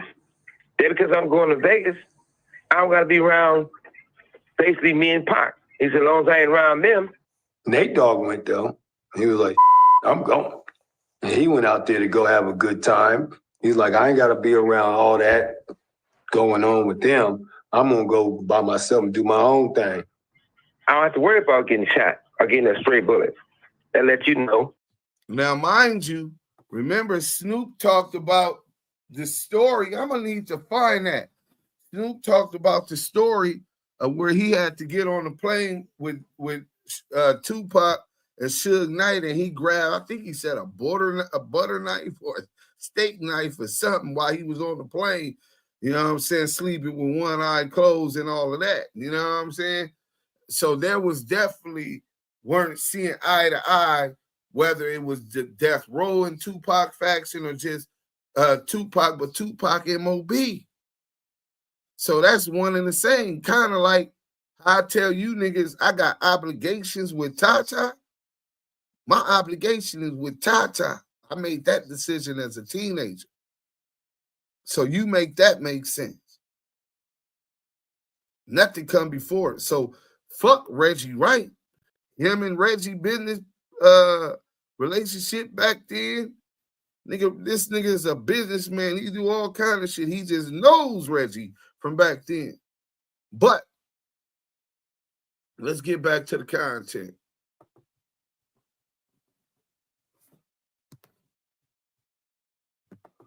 Premeditated plan. Warren G says when the fight was going on, he was watching at his house. Snoop came over to watch the fight. Snoop had a walkie-talkie. These walkie-talkies, you only got this walkie-talkie that I bought for security and the principal that security doing security with. And they worked on all the West Coast. So if you're an artist and you're going to the mall or you're going somewhere, they have a walkie-talkie, security have a walkie-talkie. If you're not going to an event with any of the security details, you don't have a walkie-talkie. Because I didn't buy that many because I wanted to be exclusive. They had them out who was needed. Are you there? Yes, I'm here. Yeah, so Snoop comes in, according to Warren G, and he got this big walkie-talkie. They start hearing the gunshots. When we getting shot, Snoop listening to it in real time. Pow, pow, pow, all over the radio. That's when he tell him, hey, I gotta go. They just killed Tupac and shot Suge. How would you know? Nobody sat there on the radio, you just heard the shots. Now, Reggie Wright Jr. and Michael Moore in the car. They get on the radio and they say, hey, got him. Another guy gets on the radio. They say they think he's a white guy or lawyer. And they say, hey, don't talk on the walkie-talkies on the radio. Don't talk on the air. While I was working at 662, I heard something over the Nextels that we all carried for security. And what I heard was, got him, got him, got him. Then someone else came on the radio and said, hey, don't say nothing over the radio, which was the Nextels we were using radio to radio. And I just clearly heard somebody say, don't say that over the radio. But the person who said it was not homeboy security, nor was it one of our security guards. It was, to me, would be like a stranger. Someone, and the person that said that was Caucasian, definitely not African-American. Right? So to move things forward, y'all see they had that picture. I don't know if it was David 6 months or however it was since I've been in this prison right here. Somebody played that for me with Michael Moore said. So when I know that attorney David Kenner always says, you could be on your cell phone and people be talking like, hey, I'm talking on your cell phone. Somebody listening. They recorded and you can't do that. They're listening to you. So I know that's his saying. So jokingly, I told David, I said, hey, was that you on the walkie-talkie? Because that's your line. Don't talk on the phone. Now you're the one saying don't talk on the walkie-talkie. So that being said, David Kenner goes and says, Suge, I never had a walkie-talkie. I would never have a walkie-talkie. So they're saying that they heard somebody, this is a ex-police officer that died, that was a bodyguard. They're saying that they heard got him over the Nextel walkie-talkies But Suge had his where they would go from California to Las Vegas. Remember, Suge got a big stick, pause. Big stick meaning he has the electricity signal streaming from his building. If y'all remember, you people used to have to pay Suge Knight for the service that he had from the big stick at the Death Row Records thing on Wilshire. Nigga, so that walkie-talkie is, they said, anywhere on the West Coast, and they hear a mountaineer say, don't talk on the walkie-talkies. After here, got him. Let's go. Oh, David Kenner, Jimmy Iovine. This nigga pointing fingers at you devils too. Talking, would I need one for it? Never. Nasty out here, nigga. Wow, he's so bent out of shape, but I was joking about it, right? I said, you never had a walkie-talkie? He said, that's not me talking on a walkie-talkie. I never said he was talking on the walkie-talkie. So that raised red flags, didn't think nothing much about it. So Kenner had sent some of my boxes and files to another attorney. Yeah, another attorney got it, right? At the time, he wanted the boxes back. That didn't make sense. So when we discovered a walkie-talkie in the boxes, you know, nobody puts something in the box that they're going through the exact same way. So the walkie-talkie, my guess, probably was in one box. And when they looked at everything and reading through everything, and they was asking me about this walkie-talkie, they put it in another. Nah, that wasn't Reggie, bro. He said the got him was the lookout. Stay off the walkie-talkie was Reggie. No, they saying the got him. I mean, stay off the walkie-talkie was a Caucasian. The was that Gaines, whatever that officer name was. He's saying that it was a white man or a white sounding voice that said that. So it's different theories anyway, but let's go. Another box. Kenner, a guy named Steve that works for Kenner, went and grabbed the boxes from another lawyer he has it. Went and stole the wrong boxes that the walkie-talkie was in, but we still got the walkie-talkie.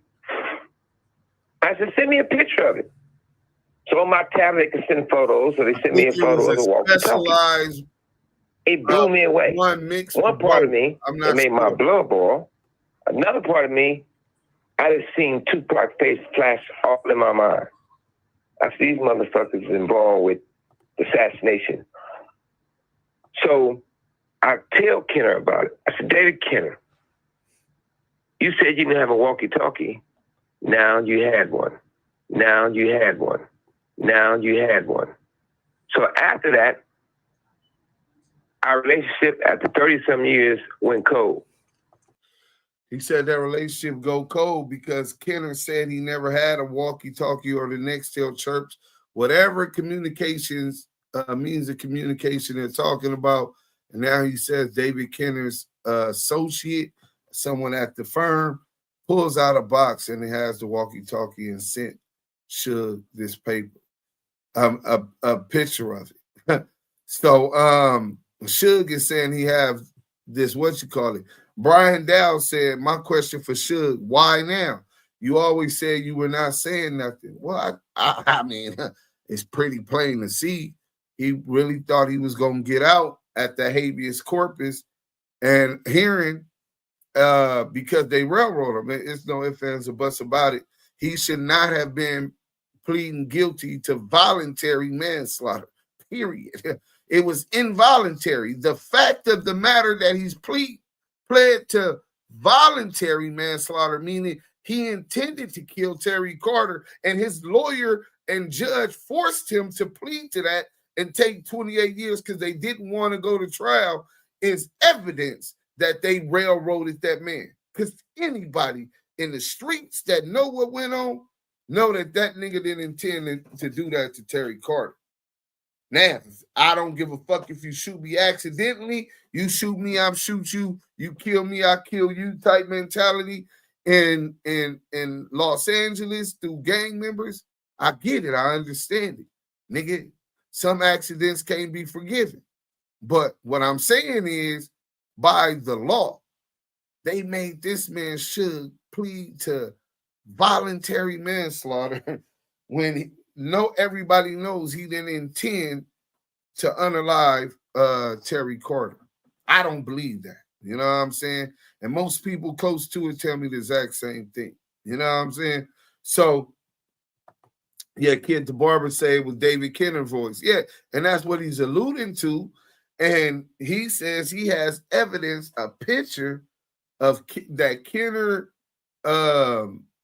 co-worker sent him, where he did actually have the walkie-talkie, right?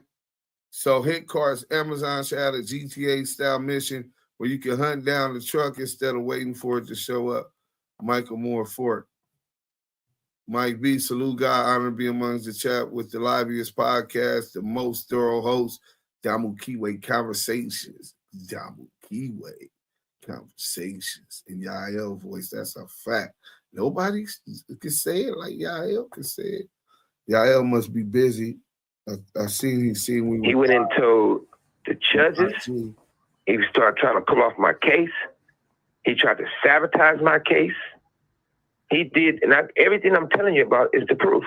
For anyone wondering why David Kenner suddenly withdrew from Simon's case, according to Simon, it's because he confronted Kenner about allegedly possessing one of the Nextel radios that Simon's security team used the night Tupac was murdered.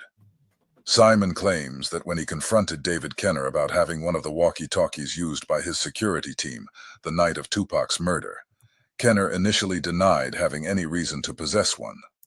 However, according to Simon, they later discovered that Kenner did, in fact, have a walkie-talkie. Simon believes this confrontation is what led Kenner to attempt to withdraw from the case. He also noted that it was ironic because Michael Moore recalled hearing someone say over the radio, "Don't say anything over the radio," a phrase that Marion says was one of Kenner's favorites. So ultimately, Suge, look, it's fascinating stuff because I remember this all happening in real time. So it's fascinating just to hear you talk it all through in this way. It's like a sort of murder mystery episode. But ultimately, I've got two questions. Do you believe Diddy had anything to do with it? Because it sounds to me like you're more convinced that Snoop Dogg had more to do with it. Was Diddy involved at all, do you think? And if it wasn't him, then who do you think ultimately ordered that hit? This is the thing. This is what I do know. I know Keefy D, who I've been knowing since little Pop Warner football. Keefy D says that Puffy and them approached him and gave them money.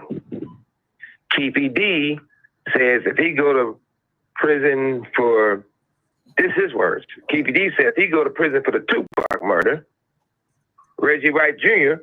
gonna go to prison for Biggie's murder. So all these things going back and forth. You know, who knows what? Absolutely what? What we do know, money was paid out. What we do know, according to these guys, to the police, not the police are actually doing the investigation, the cricket cops. You got to remember. Did you ever ask Diddy directly if he'd been involved? Well, that question would be no. Since all this happened, I never had a situation to have a conversation with Puffy. Majority of the time, Puffy see me, he going out the back door or going down the street somewhere. Only time that I ever had a conversation with Puffy, and it wasn't even a real conversation, I was at the Roosevelt Hotel having dinner. Somebody came over to my table and said, "Prince wants you to come watch his show right now." I said, "Prince performing?" I said, "Yeah." And Prince a real gangster. Prince, he liked the bullshit. So I go in and they set me at a table with Puffy, Nas, a few other people. Prince playing his guitar, and he walked to the table and looked at me, looked at Puffy, and started laughing. You can tell he was playing the whole thing. Next thing I know, I lean over and tell Puffy a few words, and before I can finish my sentence, Puffy gets up, his people gets up, and they cover him with coats and run him out the hotel. I'm the voice inside your Let's head. go. Why you're typically athletic. Right now, Brick, you're pathetic. Oh, making all that noise. My bad on getting up out of there a little late. We're gonna close that off. Boom. So you got this. Let's get to this Snoop Dogg. Oh, this is nasty work. But David Kenner, man. I always found David Kenner really the most interesting in the whole Death Row shit, even more than Suge. And now Suge denies conflict. Snoop Dogg on a close counter with Tupac. Oh, let's get to this. Let's hear it from him. So it was definitely some tensions and division at Death Row. So I walked to the back of the plane, give me a blanket. Tupac took it as if I wasn't down with him no more, as if I was side busted the next day. Actually, I had to fly back home from New York. I get on the plane. Pac right here, So he's saying Pac ain't fucking with the nigga Snoop, because once the New York video shoot for the Dog Pound gets shot up, Pac rolled for this nigga. Nigga Pac jumped on a plane, went out there, concerned, rolled for Corrupt, rolled for Daz. Nigga, they doing New York, big city of dream. Biggie gets on the phone. Oh, them LA niggas out here doing this. Them LA niggas out here doing this. Allegedly. After that, they shot up the trailer where they were shooting the video shoot. Pac front and center for that. Next thing you know, the Dog Pound is dropping a song with one of the niggas from Southside Crib, allegedly. And I think it was Dre. And then dropping talk about they ain't got no beef with Diddy and Biggie. This is what I roll for you against these niggas, because these my ops anyway. Nigga, and you go talking about you ain't had no beef with these niggas? Oh, yeah. Oh, yeah, this shit is getting nasty. Nasty work. Listen to what Snoop Dogg say. Let's bring that back. Tupac took it as if I wasn't down with him no more, as if I was side busted the next day. Actually, I had to fly back home from New York. I get on the plane. Pac right here, a couple other right here. I'm like, what's up, Pac? And they do me like this. So I walk to the back of the plane, give me a blanket, grab me a knife and a fork, and ride like this the whole flight. Hoping one of them come with me so I could stab out everybody on this mother. Tupac took it as if I wasn't down. So he had a fork. Say he grabbed two forks. He was going to stab Pac and So it had got that tense. It's separation at Death Row. You know what I'm saying? It's separation at Death Row. Bill Gates, LV, salute. Thank you for that cash app. Anything given to the DAMU KIWE Conversations is appreciated. We really appreciate it. Help us keep the lights on. Stand on it media, because this is his last ditch effort to get out of there, because his attorney, who could have gotten him out on them charges, he was plotting to keep him in there the whole time. Stand on the media. You're 100% right, but you're only wrong with one thing. Technically, it's not the last ditch effort to get out. It's different levels of appeal. You could go from, if it's a state case, from the state appellate court for your county or whatever. Then you can appeal that to the panel of your county appellate board and the state appellate board. Then you can take it to the California Supreme Court. They could deny your habeas corpus. You can allege that their denial is in violation of your constitutional rights. And then you can file to the Ninth Circuit Court of Appeal, which is the first level of the feds. Oh, to the federal district court. Let me be properly correct.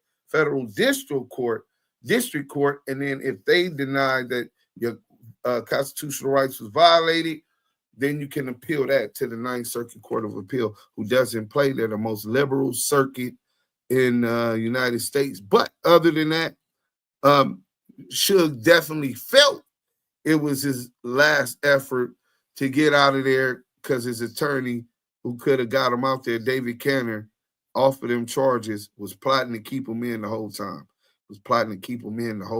Nigga. From the joint suspension, probation violation, or parole violation, when him and Tupac is stomping out Baby Lane. The whole plot to take death row and the equity, $500 million in equity of that catalog with some powered people. Money is the root of all evil, man. Let me get to this real quick. So you got Tata. Let's put this out there. He got the relatives popping. He's selling songs. Legitimate businessman, right?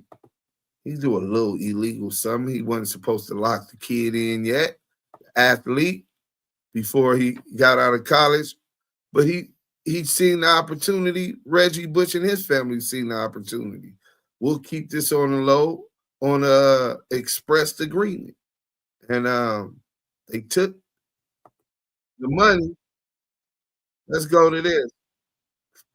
Fuck Mac 10 by the relative. Here we go. Not a rapper, man. You know what I'm saying? Why these niggas Let's be Big Wild. Sugar Booger, what up, bro? Just another spread of the hustle. Streets forced me to do this shit, so fuck it. Say that. The preacher's at the altar. Your time is getting small. And what I bring to you is like the weight of the rock of Gibraltar. Mr. Inglewood, blood, you's a goddamn lie. Cause the whole town confirmed you was scared of the guy. BreakBread Mafia, nigga, watch me close. You know what happened to bread when it's heated, it turned to toast. And when the crumbs crumble, you wanna squash it and be humble. Alright, meet me at the serve smoke out at the park of the jungles. Keep the bottoms out your mouth and get turned to a ghost. I tell you, you will fall out and cry with your folks. I got a gangsterism track record to incriminate and put on tracks and putting out records. We the relatives, plus nuts the thief. BreakBread is the Taliban, political voice in the streets. You had CJ, the comrades, and Squeak Woo. Except for K-Mac, your whole roster was harder than you. You niggas is TV, you niggas don't believe in me. And I'm dope like the real song you bought from G. I'm in gangsterism overkill, pistol no holster steel, busting out a G to Bill, pulling behind the wheel. Nigga, you ain't gangster, you's a tattoo freak. You ain't from Queen Street, nigga, you from Beach Street. This shit is deeper than Romeo's and Coca Sacks. This for the lifers, real bloods that lay a battle in rap. Who nigga is diamond? Blood, you funny. You went from CEO to an artist deal for cash money. Nigga, you need a pacifier. When it comes to rap, you need to retire. Nigga, you just rap behind. My niggas practice rapping fine. We the kings of Inglewood. Nigga, you can't win. The relatives mafia, nigga. Fuck Mac 10.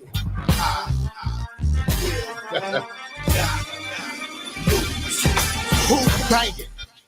That's what I've been trying to find out for the longest, nigga. Who banging? All this shit is for the birds. Listen here, punk, when I confront you, you started mumbling words. Ain't nobody gonna save you, nigga. I'll die and go to hell before I let you diss me to make your album sell. You done had 3 shots, the recipe flop. Paperboard, banger, ball, flop. You like the lion on the Wizard of Oz. And your wife, she's a bird, baby. He bars, and you don't bust scraps. You just bust rats, and you fight pit bulls. You don't push no crack. You's a real sick dude, and you just started wearing red when you left Ice Cube. I thought it was a costume. Be the blood for Halloween. Bumping your gun, so nigga, watch the carbine. You remind me of CB4. Pay your warrants, get you in the module, tie you to the toilet, and when you run out of cheese, you better stay OT, cause we good at niggas that promotes the beat. And you ain't too far, too rich to get touched. Nigga, the head sucks over, nigga, your ass will get rushed. Relatives. So Nigga still bleed, some shit is over your head. Don't let your mouth get your ass misled. Nigga still bleed. When it's war, who rolling with you? Cause when it's soul, we following through. Nigga still bleed. What the fuck you mean bang the ball? You know big that you never banged at all. Niggas still bleed. Watch yourself and get your family took. Cause we can both pull burgers, make the motherfucking beat good.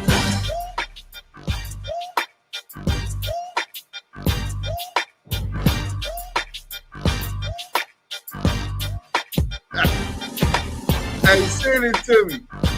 Hold on 1 second on IG.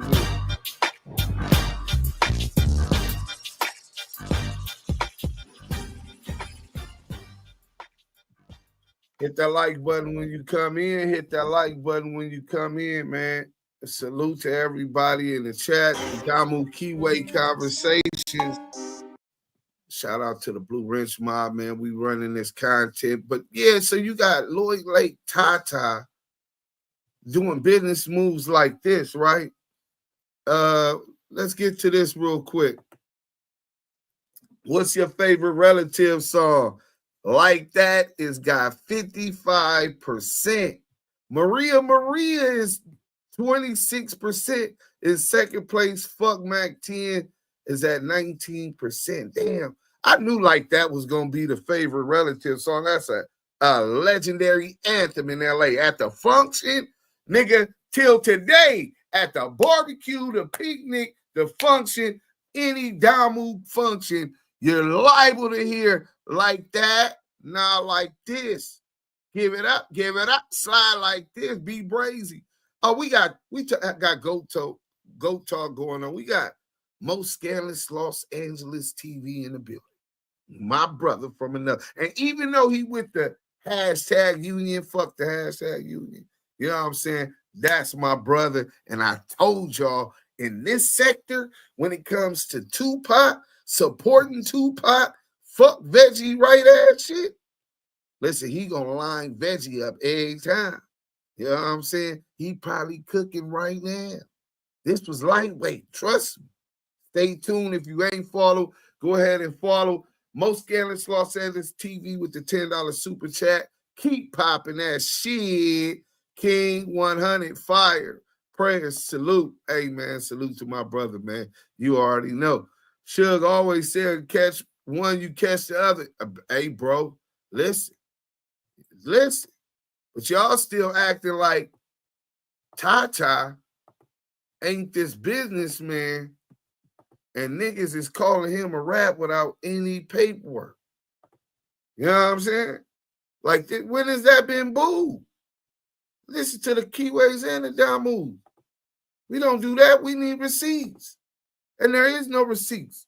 I just went over the paperwork, news article, LA Times, where they say Reggie Bush, because Lloyd Lake is asking for his money, Reggie Bush is alleging extortion, triggering a federal investigation. Prince was wicked, just like Dave Chappelle said. Louis was said in trial by Clark lady. My fucking NPC just arrived. Look, Cameron on one. That nigga Cameron be on one. He be trolling. Hey, Miss Lisa, I heard it on a YouTube video too.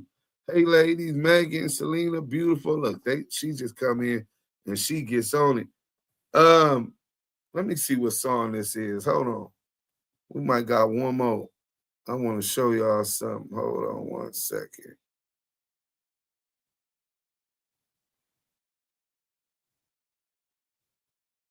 Oh, yeah, I ain't got my, oh, there it go right there. Oh, yeah, we going to get to that, Throw It Up, Dub C and CJ Mack. Let me see if we can get that. Another song, Tata was coming with the heat. Shout out BreakBread Mafia, nigga. Y'all niggas act like y'all don't know. Dirty money going up. Mafia, throw it up. You know what I'm saying? So we going to go see if this is on YouTube. Let me see. CJ Mack. Throw it up. West Coast, stand up. You know what I'm saying? Y'all getting this. You know they ain't going to let me monetize it because I did this. We going to go ahead and show y'all how the West Coast is rapping. Lloyd Lake, they dropping music. Chilling, turning up, man. We ain't even tripping off the money. I did this because last night, man, I left y'all hanging, man. I passed out, man. I ate, laid down with the itis. Nigga, Maria said she wanted to watch a movie. She turned on the movie. She told me to wake her up in 15 minutes. I'm like, man, I got to do my live. And then I'm the one that passed out. You know what I'm saying? So, you know, I just wanted to make sure we enjoyed ourselves. Yeah, Crip and Blood spit. I've been following that case every day, better than watching the news. Facts. Run Off Records, Hard White.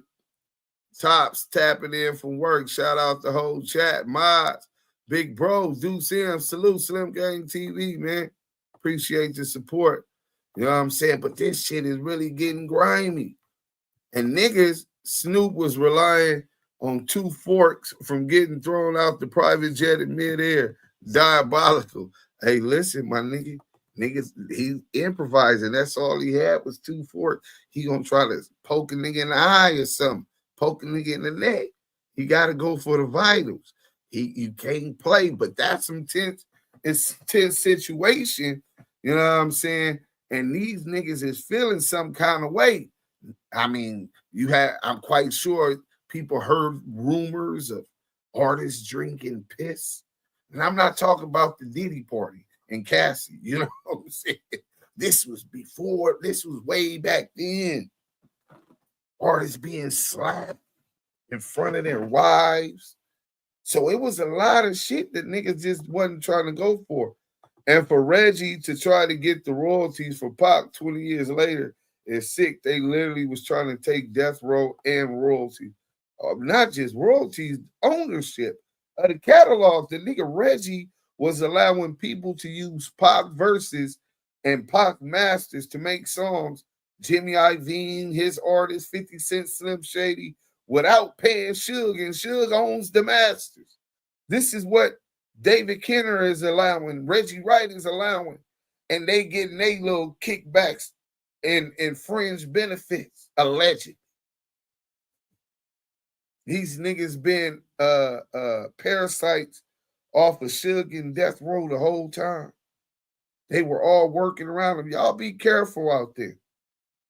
You could be well-intentioned, trying to help people be the best at what they do, live the best life that they can, and you give them positions and allow them to embrace in your journey, putting out that positive energy, and they resent it naturally because their core is so evil and fucked up. How they feel about themselves is so evil and fucked up. The natural hater. The love of money is the root of all evil. Did Snoop say he hoped one of these motherfuckers would jump on him because he would stab them or whatever? That tells you exactly where he was at by that stage. I believe Snoop was always a plant. Damn. Snoop is a snake. Imagine going against the people who work so hard to keep you out of doing the life in the Fed. No, it was life in the state. It was a state case, the unaliving of the young dude from By Yourself Hustle. Sad situation. Condolences to his family. You know what I'm saying? Snake tendency for sure, man. Lou Child, I just don't understand how Puff was all in the midst, but no Whack encounter. No, Whack knows Puffy. Whack was going to Diddy parties. Miss Lisa, you didn't know that? With Ray J, my producers told me they were managed. They were managed by Whack. Y'all don't even be paying attention, man. When you listen to when I first met Whack, and we were talking, I was like, you know, track D? And he was like, yeah, right there off the prayer. This and this and this and that. That's who first gave me Whack's phone number. You know what I'm saying? But I was in jail and I wasn't finna meet Porky on them terms that he get me mixed up with some of these industry niggas and I gotta do something to him. I wanted to be organic. That's the type of nigga I am. Feel me in my element. Let me breathe on you for a minute. You know what I'm saying? Because niggas stomping on shit at that time. But let's get to this real quick, right? So this was LAPD, right? So the whole while, Tata is doing legitimate business with Suge and Death Row, pushing his music, trying to get his sports agency cracking. You know what I'm saying? At the same time, Suge Knight's under investigation, right? This is January 9th, 2012, an article by Chuck Phillips. Oh, it gets good. This is better than, I got to read Suge's paperwork too. I'll just read that pre-recorded and release it. So y'all be tapped in, turn on your notifications so you get the update, because I'm going to premiere that as soon as I have the time to do that. But Chuck Phillips, rap music chief, won't face charges in federal probe. A federal racketeering probe into allegations that Marion Suge Knight and his Los Angeles label Death Row Records committed acts of murder, drug trafficking, money laundering, and gun running has resulted in a pair of misdemeanor tax charges. Hold on. Wait a minute.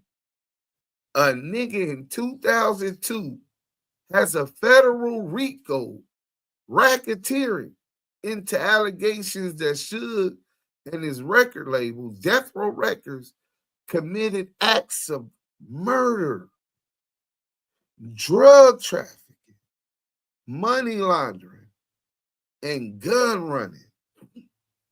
And he got a deal. So did David Cannon for a pair of misdemeanor tax charges. So they never found nothing on Suge, and it was an extensive investigation. Extensive. Multi-agency. Listen, under a proposed plea bargain arrangement filed Tuesday in U.S. District Court in Los Angeles, Death Row will plead guilty to failing to submit an income tax return. The label would pay a $100,000 fine and reimburse the government an unspecified amount of unpaid taxes. So they couldn't even say, they were able to say the fine, but they couldn't say how much he had to pay in unpaid taxes. Knight and his attorney said Tuesday's actions signals the end of an investigation launched in 1995 by the Los Angeles Police Department, FBI, and 3 other federal law enforcement agencies. No charges. So the federal investigation started in 1995, meaning when Tupac was killed and Suge was shot while under FBI investigation. Tupac died in 1996. This is 2002. And with all of these cases that niggas was getting caught, niggas was getting chipped, Buntry, right? All of these Poochie, all of these people surrounding Death Row, and Suge wasn't breaking the law, or there was no evidence that Suge was breaking the law other than failing to file his taxes. Do y'all believe in 1995 that Suge was doing and not involved in no drugs? This is what CS2 Back was alleged to know about moving drugs for Suge Knight. And that was in the other investigation. So why would they come back looking to see and believing that Suge Knight was moving drugs up the coast if this investigation that started in 95 proved that he wasn't doing it? Knight and his attorney said Tuesday's action signals the end of an investigation. No charge has been right. The truth is the truth, Knight said in an interview. I appreciate the fact that after looking into these lies and finding nothing, they had the integrity to say, okay, this guy broke no law, and call it off. Federal authorities have declined to discuss or even confirm the investigation since it began 6 years ago. So the feds is saying, look, we ain't finna talk or even confirm that it was an investigation, right? But he's pleading out to not filing taxes, multiple counts. So there had to be some kind of investigation going on, at least at the IRS level, right? Salute to Money Over Media. On Tuesday, a spokesman for the U.S. Attorney's Office refused to comment on whether Knight or Death Row were ever the target of a criminal probe.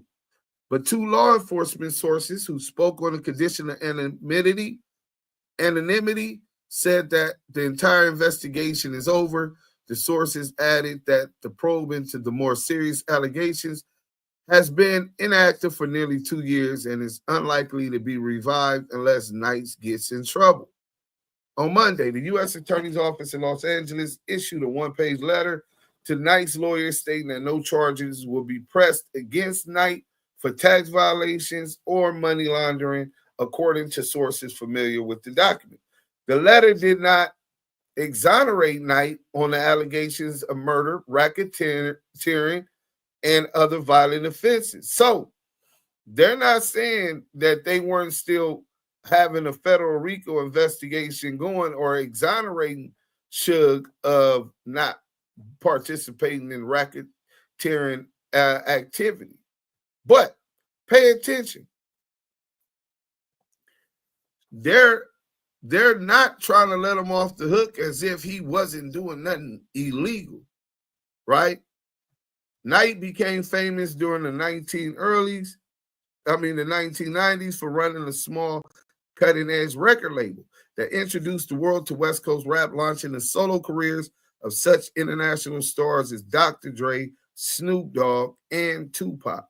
Death Row became the first hardcore rap label to consistently dominate the pop charts, selling more than 30 million albums and setting the stage for global rap phenomenon. Gangster rap music is typically laced with obscene language, depicting criminal behavior, drug dealing, prostitution, and the harsh realities of urban life. Knight's father enters a guilty plea. Oh, I remember Suge said that his dad was the only one who had say-so while he was in jail for money purposes. The apparent shuttering of the racketeering probe ends an ugly chapter in the music business. The LAPD suspected Knight of masterminding the 1997 slaying of rapper Notorious Big with the help of corrupt LAPD officers. That'll be Rafael Perez and David Mack, allegedly. You know what I'm saying? According to reports by numerous media outlets, including the LA Times, those reports were based primarily on information provided by law enforcement. So law enforcement is providing the crooked media and sources at death row informants who also cooperated with authorities who oversaw the federal probe. So they got snitches. It was said that death row had 18 informants. 18 informants. And Suge was an angel. These informants had nothing to snitch on Suge about murders. Well, we got people already pointing fingers that Suge had Tanisha Swan, and this is in the Biggie murder, had Tanisha Swan pay Poochie for knocking down the Notorious B.I.G. That was a couple people pointing the finger and snitching at Suge in the Biggie murder, but that was the second investigation. Might have been the third, but it was a continuous investigation under death row while they were doing business. Those reports were based primarily on sources. So they don't find that Suge is dealing any drugs or any guns. Allegedly. This is what Suge is arguing or RICO activity. But the LA Times is saying that the feds is not exonerating Suge of this behavior, which means that they're not going as far as to say they didn't find nothing. So I'm starting to believe they might have found something. And this deal might have been worked outside of his attorney. Court filings show that the government investigation turned up evidence that Death Row failed to pay taxes on $825,716 in income generated between December 1st, 1995 and November 30th, 1996. Knight blamed the former accountant, who firm paid an $8 million out-of-court settlement to Death Row after a lengthy legal battle. So not only was Suge fighting against David Canner and Reggie Wright Jr. and Jimmy Iovine and Harry O and his wife about ownership of Death Row, ownership of the Death Row catalog.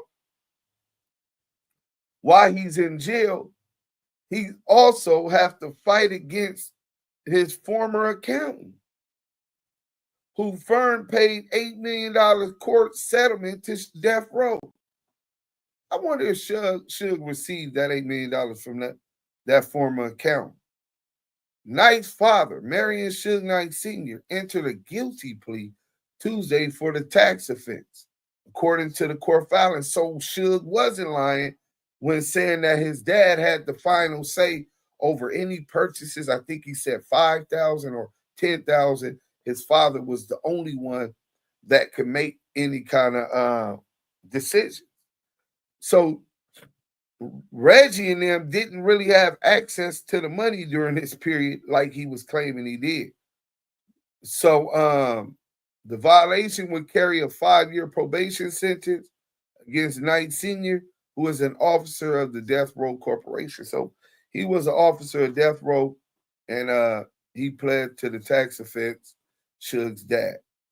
The plea bargain proposal was crafted by the U.S. Attorney's Office and Knight's attorney, David Z. Chestnut. So Chestnut, who is rumored to not, he sounds like Redman, who is rumored to not defend informants because he was an attorney for the mob, well, so was David Canner.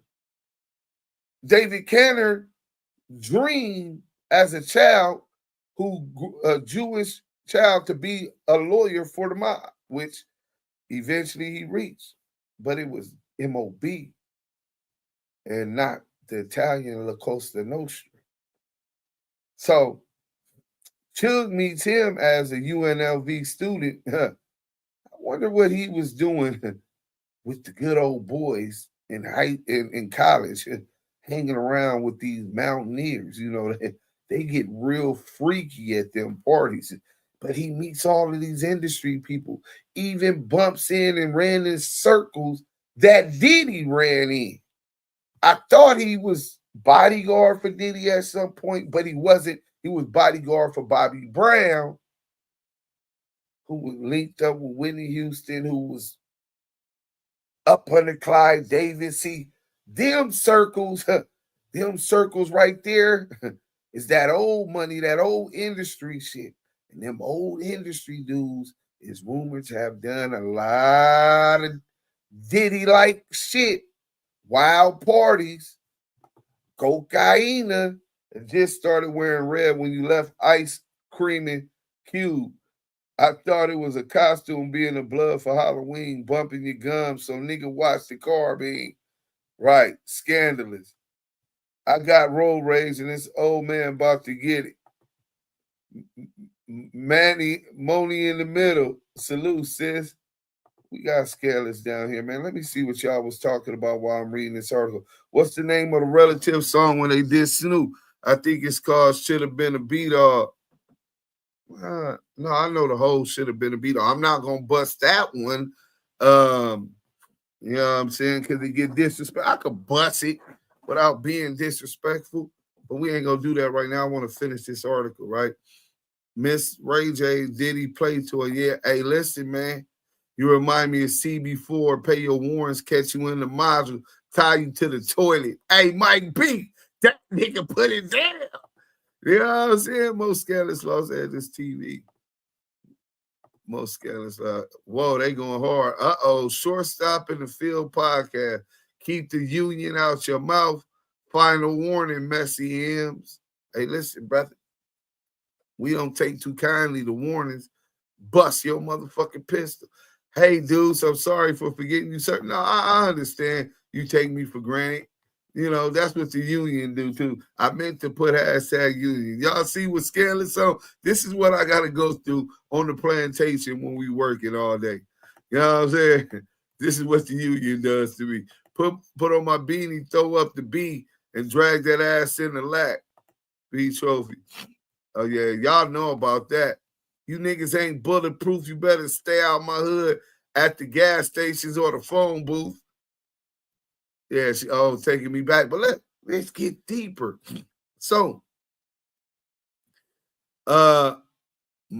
Knight and I appreciate the professionalism of the government in handling this investigation and are pleased that it has come to this conclusion, Chestnut said.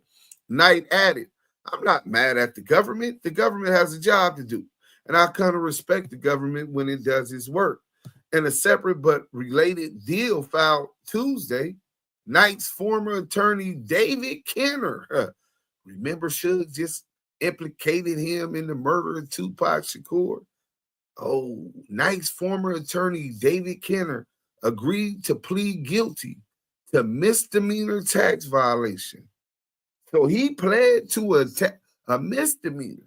Kenner would pay about $20,000 in tax penalties and could receive as much as 1 year in jail when the agreement is reviewed by a U.S. district judge this month. So they got David Kenner getting more time than Suge. A harsher agreement where he could face as much as 1 year jail. So Kenner is crooked. Kenner had to plead to a misdemeanor. Kenner declined to comment. His attorney, Don Ray, and Kenner will pay the fine, but intends to file a request for probation. So Kenner is trying to get probation, facing a little jail time. You know what I'm saying? David for a misdemeanor plea deal. David has so many health problems, including a serious heart condition, that has repeatedly put him in and out of the hospital. Ray said that is one of the main reasons we didn't fight this. The Justice Department launched its racketeering probe to determine whether Knight's thriving rap label was a criminal enterprise with street gang affiliations and mafia ties. So now, this is something that ain't been said. Black to Berry says, Mafia in peace, Big Y. Blood should have went farther in the rap game, man. He always gonna be a legend, though, bro. Rest in peace to the home. You know what I'm saying? AKA Red Rag. You know what I'm saying? Remember, he was Red Rag. You know what I'm saying? The union Deuce, is that what we are going to call the group as a whole? Nah, hell no. We fuck the union. They talking about the DAMU KIWE conversation, the employees on the plantation, the sweatshop where we do our work and research, is formulating a union against Duse M, Booger, Pop LQ, and everybody else involved with the DAMU KIWE, man. We is not the union. Fuck the union. You know what I'm saying? Wasn't enough slaps with Dub C. I blame Cube. He had a dynasty with Mac 10 and Dub C. Man, what you mean they ain't got enough slap? 2 West Side Connection albums. Then they got the song with all of the West Side Connection and Who Banging record label on the Recipe, Mac 10 album. What was that? Mac 10 is the lick, West Side is the click. Can't get enough of this gangster shit. It's the Don, come let them know. Unwettable, big fish, incredible. Who banging on the white collars with a pile of dollars, still rolling in Palas. I'm bombing on common sense. Chicago was mine. Nigga hit the fence, intense, ping, ping, nigga, worldwide. Nigga, this shit was hard. With all of the Who Banging and West Side Connection artists. Binky Mac, all from the eye. Nigga, Comrades. Nigga, what? CJ Mac, Mac 10, Ice Cube. Nigga, that shit with Boo Capone. Nigga, they was on. They knew that Tupac music was going to flourish in the 2000s. They changed the music into streaming through MP3 and other networking services. The CD era was coming to an end, and they knew Tupac was a superstar. Yeah, they worked this. Ghost was to devalue the catalog, which if it stayed digital sales and not streaming where they pay you percentages of a penny for a stream to access your music, the value would have been a whole lot more because basically the demand necessitated it. You can't access this without it. But Space goes first, but Dub C always had a fly walk. Snoop too trying to make Death Row an NFT. He didn't try, they did. Him and Harry O made it an NFT. I think they did what, 50-something million the first week. Yeah, that part Suge can sing like a canary. They ain't gonna let him out. I don't know, Bird. I don't know. Suge got all the secrets. Reggie Wright got all the secrets. Keith McCulley, salute. We was looking dumb, Deuce. He burnt fire every bridge he had. He burnt every bridge he had. Mo Hill, Space Ghost, or even search Ghost Seawalk. It should pull up. Yep, Reggie know what's coming. Yeah, Reggie might be going to jail. You got Keefe D and them pointing the finger at Reggie. You got Suge, who was there, now pointing the finger at Reggie. I'm quite sure if the Suge Knight being a victim, he was shot when Tupac was unalive, being an eyewitness to who shot and the facts concerning, which he never had brought forth until they just denied his habeas corpus petition, right? He thought he was getting out so much. And now I'm on live on the biggest platforms in the United States, news platforms. And I'm pointing the finger at Veggie Wright. I'm pointing the finger at David Kenner. I'm pointing the finger at Jimmy Iovine. And I'm pointing the finger at Snoop Dogg. I want all of y'all to see Nino Brim on the stand saying this is bigger than Suge Knight. And then Reggie's over here telling on him. It's a big implication thing. But in the middle of this investigation, Tata is doing business. Reggie Wright, the pork butt, told me in Scandalous, and we don't know if he lied. He has no credibility. But he says that he went to the feds because they wanted to know how Tata was paid. This is a fact. They're investigating Tata. But we just showed you the records that on Two Gangster For Radio with CJ Mack, the relatives on there dissing people with their song on Two Gangster For Radio, and the several things that he was paid for in the check. I think it was like a $30,000 check for 2 songs or something like that, right? I'm gonna play another song in a minute, but during this time, Reggie goes talk to the Fed. He said that he went and told them it was all legit business, that Tata got a $30,000 check, etc., from Death Row Records. Lost all respect for Snoop. Yeah, bro. Ricky, salute, dudes. Y'all hit that like button, man. Yeah, DAMU KIWE Conversation Fair. And turn on y'all notifications. Sometime I go live. I don't have the time to share it to everybody, and y'all miss lives. So turn on your notifications if you support the DAMU KIWE Conversation, because this weekend we're going to be running through content. We finna run this shit up. Kid, we was looking like staring at the white wall. So let's get back to this, because it gets more. So now, the government kept keeping tabs on Knight in the early 90s, shortly after he and Compton rap producer Dr. Dre launched the first Black-owned and operated gangster rap label.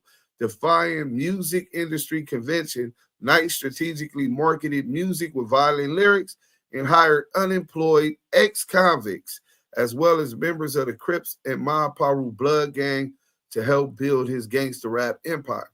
The burly 6'3" entrepreneur sports a diamond-studded ring that spells out the word mob. He named his short-lived Las Vegas nightclub 662. The numbers corresponding on the telephone keypad to the word MOB, mob. Although authorities began targeting a handful of death row employees for their alleged participation in assaults and other criminal activities, no arrests have been made. Can you believe that nobody got arrested through all of that investigation? Niggas wasn't carrying blowers. You know what I'm saying? Niggas wasn't selling dope. Is that what y'all want us to believe? This is nasty work, bro. 18 informants. What are the informants informing on if nobody was arrested? As part of the probe, prosecutors tried to establish whether Knight's label was underwritten with drug money from convicted Compton crack dealers, Michael Harry O. Harris and Patrick Johnson. Damn, they was investigating Pat and Harry O. I never knew that the investigation extended to Pat. No money laundering charges were filed. So Harry O. was pushing that death row. So now here it goes, some more snitch allegation. Is that snitching? If he's alleging that death row, not that death row received money from him, but that death row received drug money from him because he was a drug kingpin. Is Harry O? Let's change first. Let's go to this. What you call it? So, favorite songs by the relatives, Like That, 58%. Maria, 23%. Fuck Mac 10, 18%. We're going to change that, right? Now we're going to go to another question, right? And that was 115 votes. Thanks to everybody who's interactive and active in the chat. Active like these chucks. You know what I'm saying? But we're going to start a new poll. Is Harry O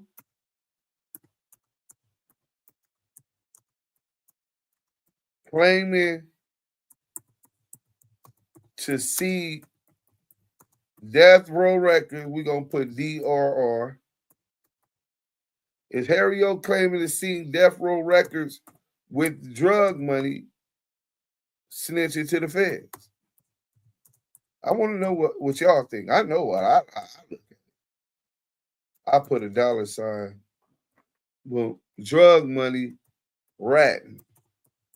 I want y'all to be active on this poll. Yes, no, and that's it. We just gonna put yes or no. Let me see. We're gonna close that. Close that.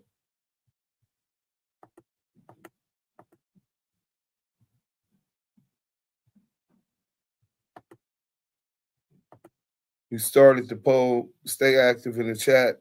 Vote on the poll. You know what I'm saying? Let me know if that's ratting. Y'all smash the like button. Explains 3-finger dub. C ripped that joint. He ripped that John. Why you think Wack walks like that? Damn. So CS2 back learned from Diddy to talk to niggas naked on the phone. Nasty work. A little better since I talked to someone. Okay, Steffi. I remember him. Kids slew-footed. Okay, so let's get back to this. We're going to end this, what you call it. Discard the video. I ended Instagram. So if anybody is watching it on Insta, I just ended that. So Pat was under investigation. Harry O was under investigation. And was Michael Harry O. Harris snitching by claiming that he seeded Death Row Records with drug money. By 1995, sales of Death Row Records CDs had skyrocketed, with the music transcending color lines, turning rebellious black outcasts such as Snoop Dogg, Dre, and Shakur into suburban pop idols. The musicians became as famous for their violent lyrics as their run-ins with the law. Knight had 8 criminal cases on his rap sheet before he wound up in prison. He was incarcerated in October 96 when a judge determined that he had violated his probation on a previous assault conviction by kicking a man during a scuffle at Las Vegas hotel. The scuffle took place hours before Shakur was killed in September 1996 during a drive-by shooting. Knight was driver of the car in which Shakur was shot. After Notorious B.I.G. was gunned down in March 1997, agents from the FBI, the Bureau of Alcohol, Tobacco, and Firearm, that's the ATF, the DEA, and the LAPD began investigating Suge Knight's possible role in the slaying and other violent acts. So they're saying that he might have a role in the unaliving and other violent acts. So Suge wasn't active and didn't beat nobody, do none of these violent acts that were being investigated. Law enforcement authorities investigated whether Knight staged Shakur's slaying. They investigated whether Suge Knight had Pac knocked down, whether he staged it, and whether he hired a hitman to kill the Notorious B.I.G., whose real name was Christopher Wallace. 3 years ago, police raided Knight's office in San Fernando Valley home and confiscated a Chevrolet Impala that authorities believe was used in the Wallace killing. Police returned the vehicle and other personal and business items without pressing charges. So they returned the vehicle and his personal and business items and have not pressed charges in the unaliving of the Notorious B.I.G. The killings of Shakur and Wallace remain unsolved. Recently, Rolling Stone and cable music TV network VH1 produced reports that suggested Knight was linked to the slayings. So VH1 and Rolling Stones, powerful media outlets, are leaking information suggesting Suge Knight was linked to the Biggie and Tupac murder investigation. Let me ask y'all this. Yeah, that's a better poll. In the chat, I'm gonna go all the way down. I'm sorry. Salute to Patience on Twitch.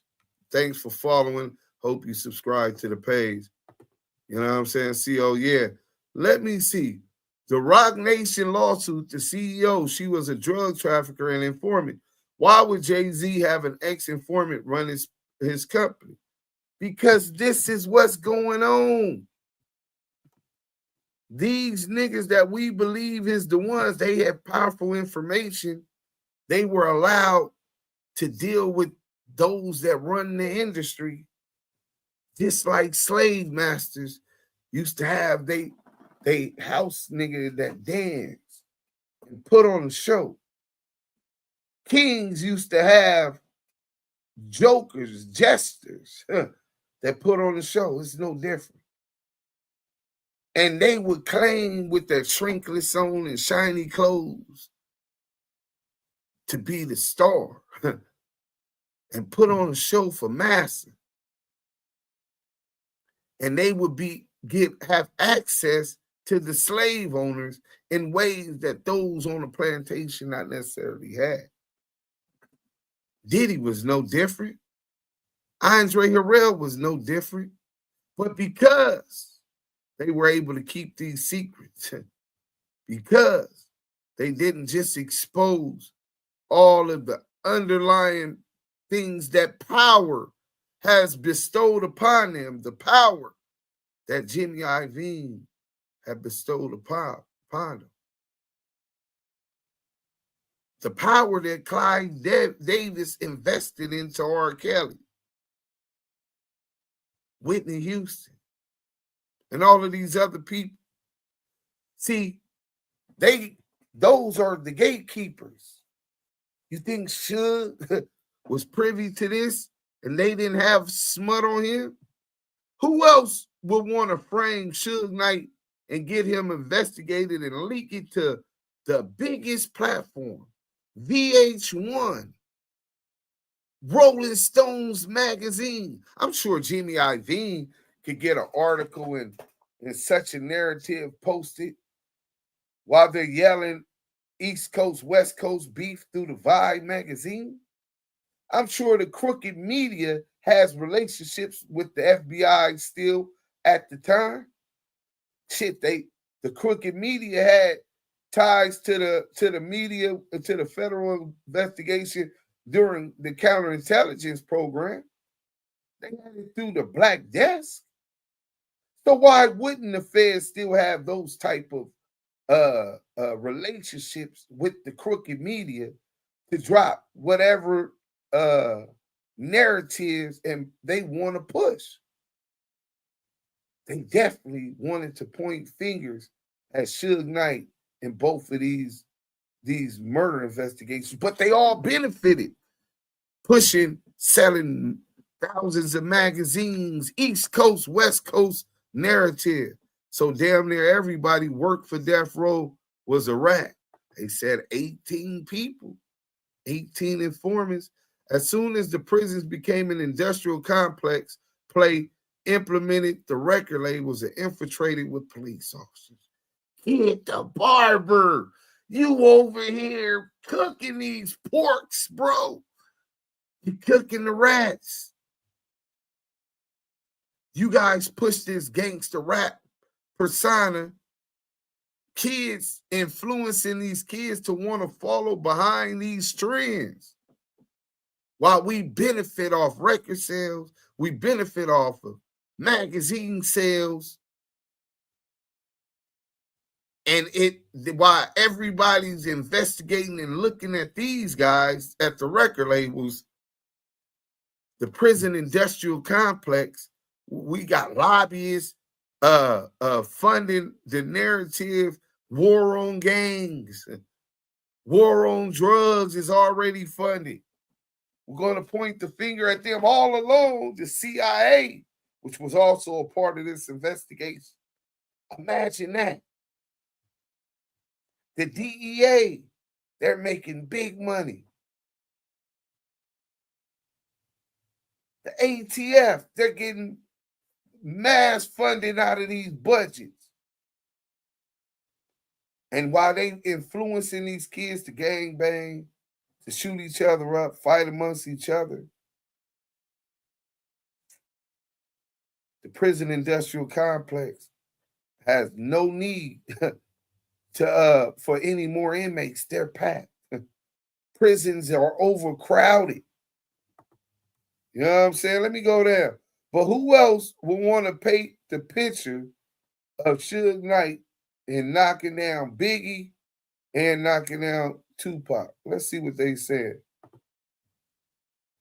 They stole everything from Suge and took him down. Now he is returning the favor like, fuck it. Yeah, bro. I mean, it's still telling, but that's essentially what we're watching. And while he's telling on Reggie and these niggas now, which he hadn't done this whole time, Reggie pointing the finger at him about other murders, about other crimes.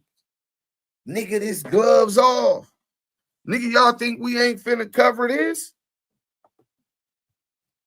CPO boss hog off, picture me rolling, stay across the street from me, 2 houses down from Easy. Dope house on me.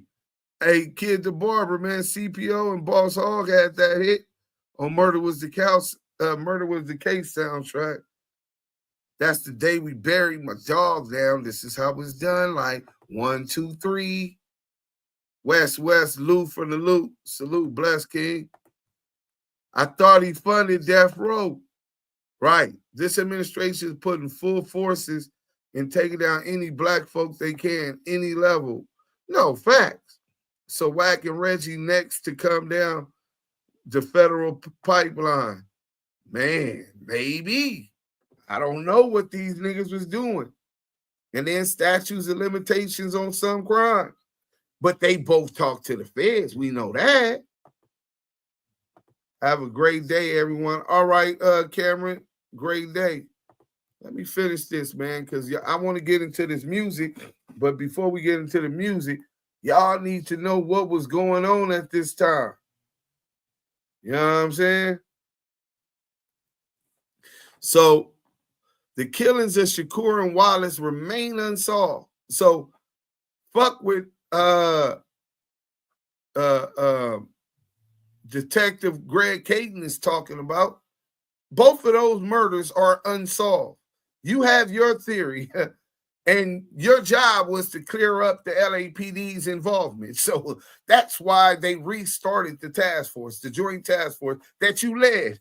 This is why they put you with Darren Dupree. That's why you were put with the sheriff department. And you get sheriff department that were working with Russell Poole to try to lend legitimacy to the new task force. But ultimately, it was your operation, and you shut down their investigation into Shaquille O'Neal and the Deja 34 investigation. And they thought that was a big investigation.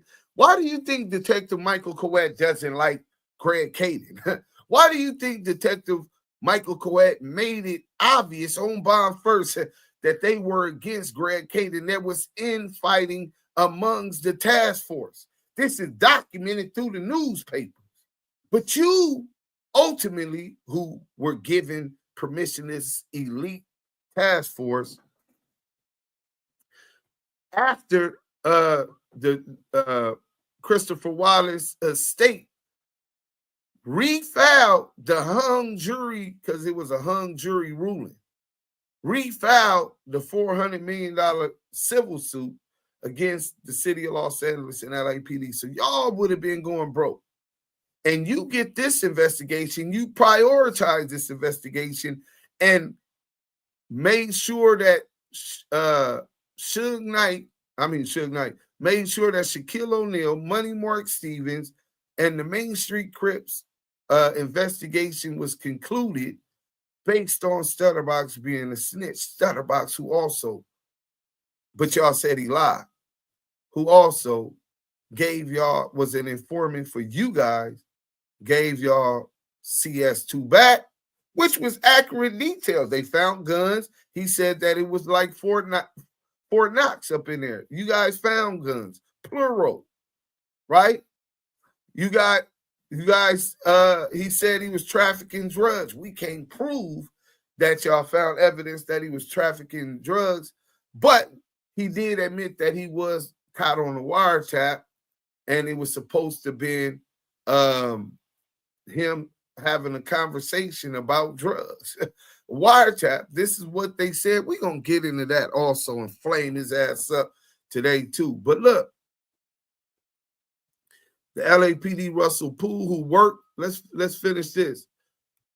Those reports were based on information provided by former LAPD Detective Russell Poole, who worked on the murder investigations of Shakur and Notorious B.I.G.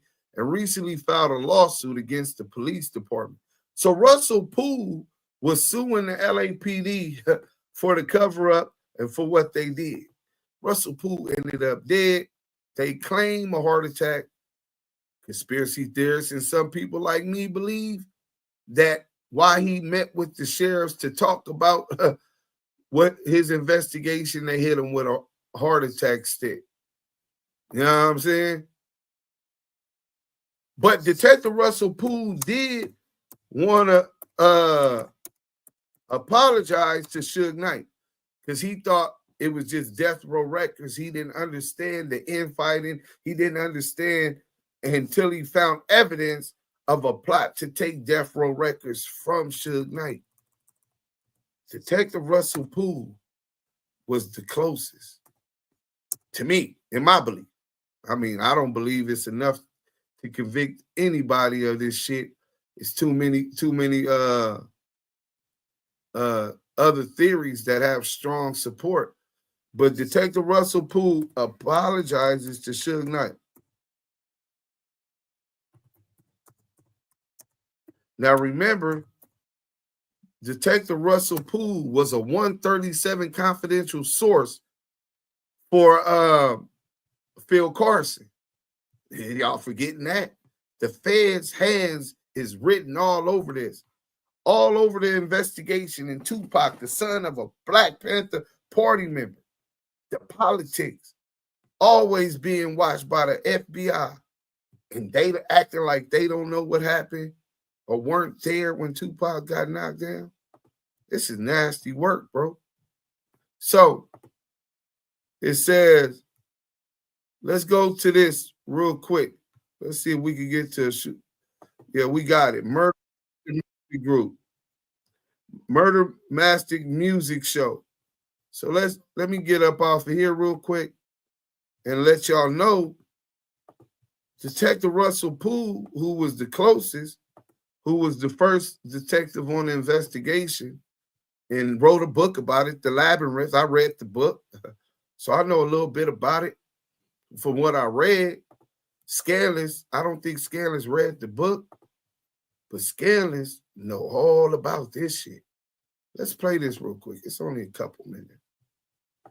Things going on. And Suge, he took a bullet in the head. A lot of people would say, because, I mean, there was a theory going around that he had Tupac killed so he wouldn't leave death row. But a lot of people would say, how are you going to get that bullet in your head? Oh, yeah. No, I mean, I think that's really preposterous.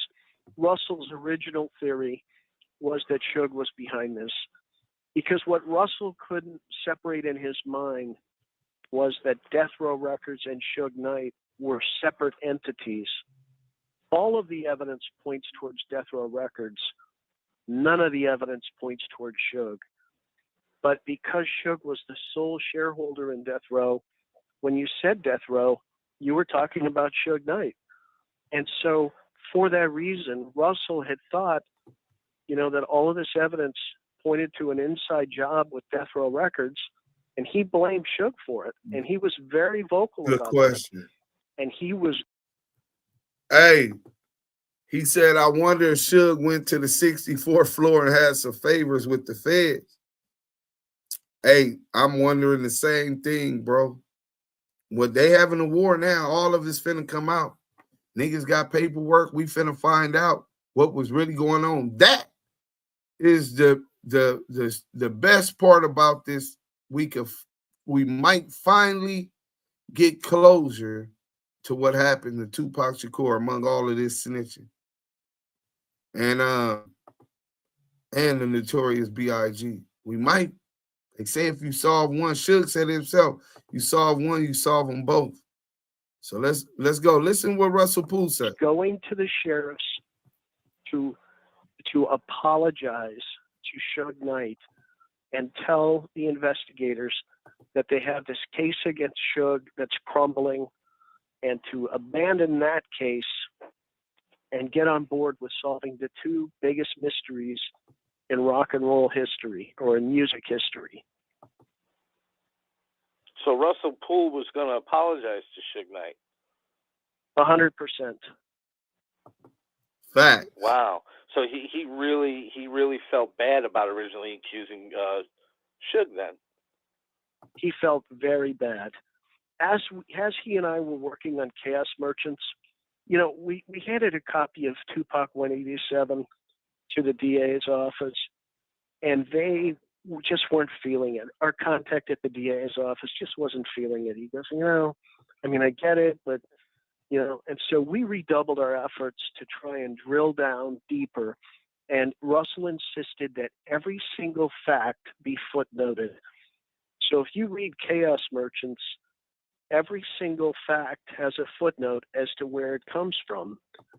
And so you can see everything lines up perfect with this. And it's not just conjecture. It is actually supported by documents. It's supported by witness testimony. It's supported by, interviews that people have done since then to give us little clues. And when Russell saw all of this laid out, he felt horrible about things he'd said about Suge. And he realized that Suge was a victim that night. Suge was not the perpetrator of the crime.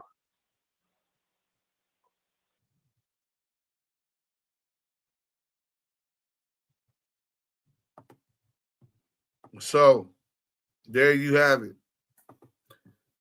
Russell Poole wanted to apologize to Suge Knight before he died, says the author, because he realized while he was pointing the finger at Death Row, that necessarily implied that Suge was a part of the Tupac murder investigation and the Biggie murder investigation. But they never really had that connection. They find out that there was a plot to take over Death Row. A plot to keep Suge in jail. It's one of the reasons why David Canner was trying to withdraw as Suge's counsel. Y'all just seen that. That was what, March or April?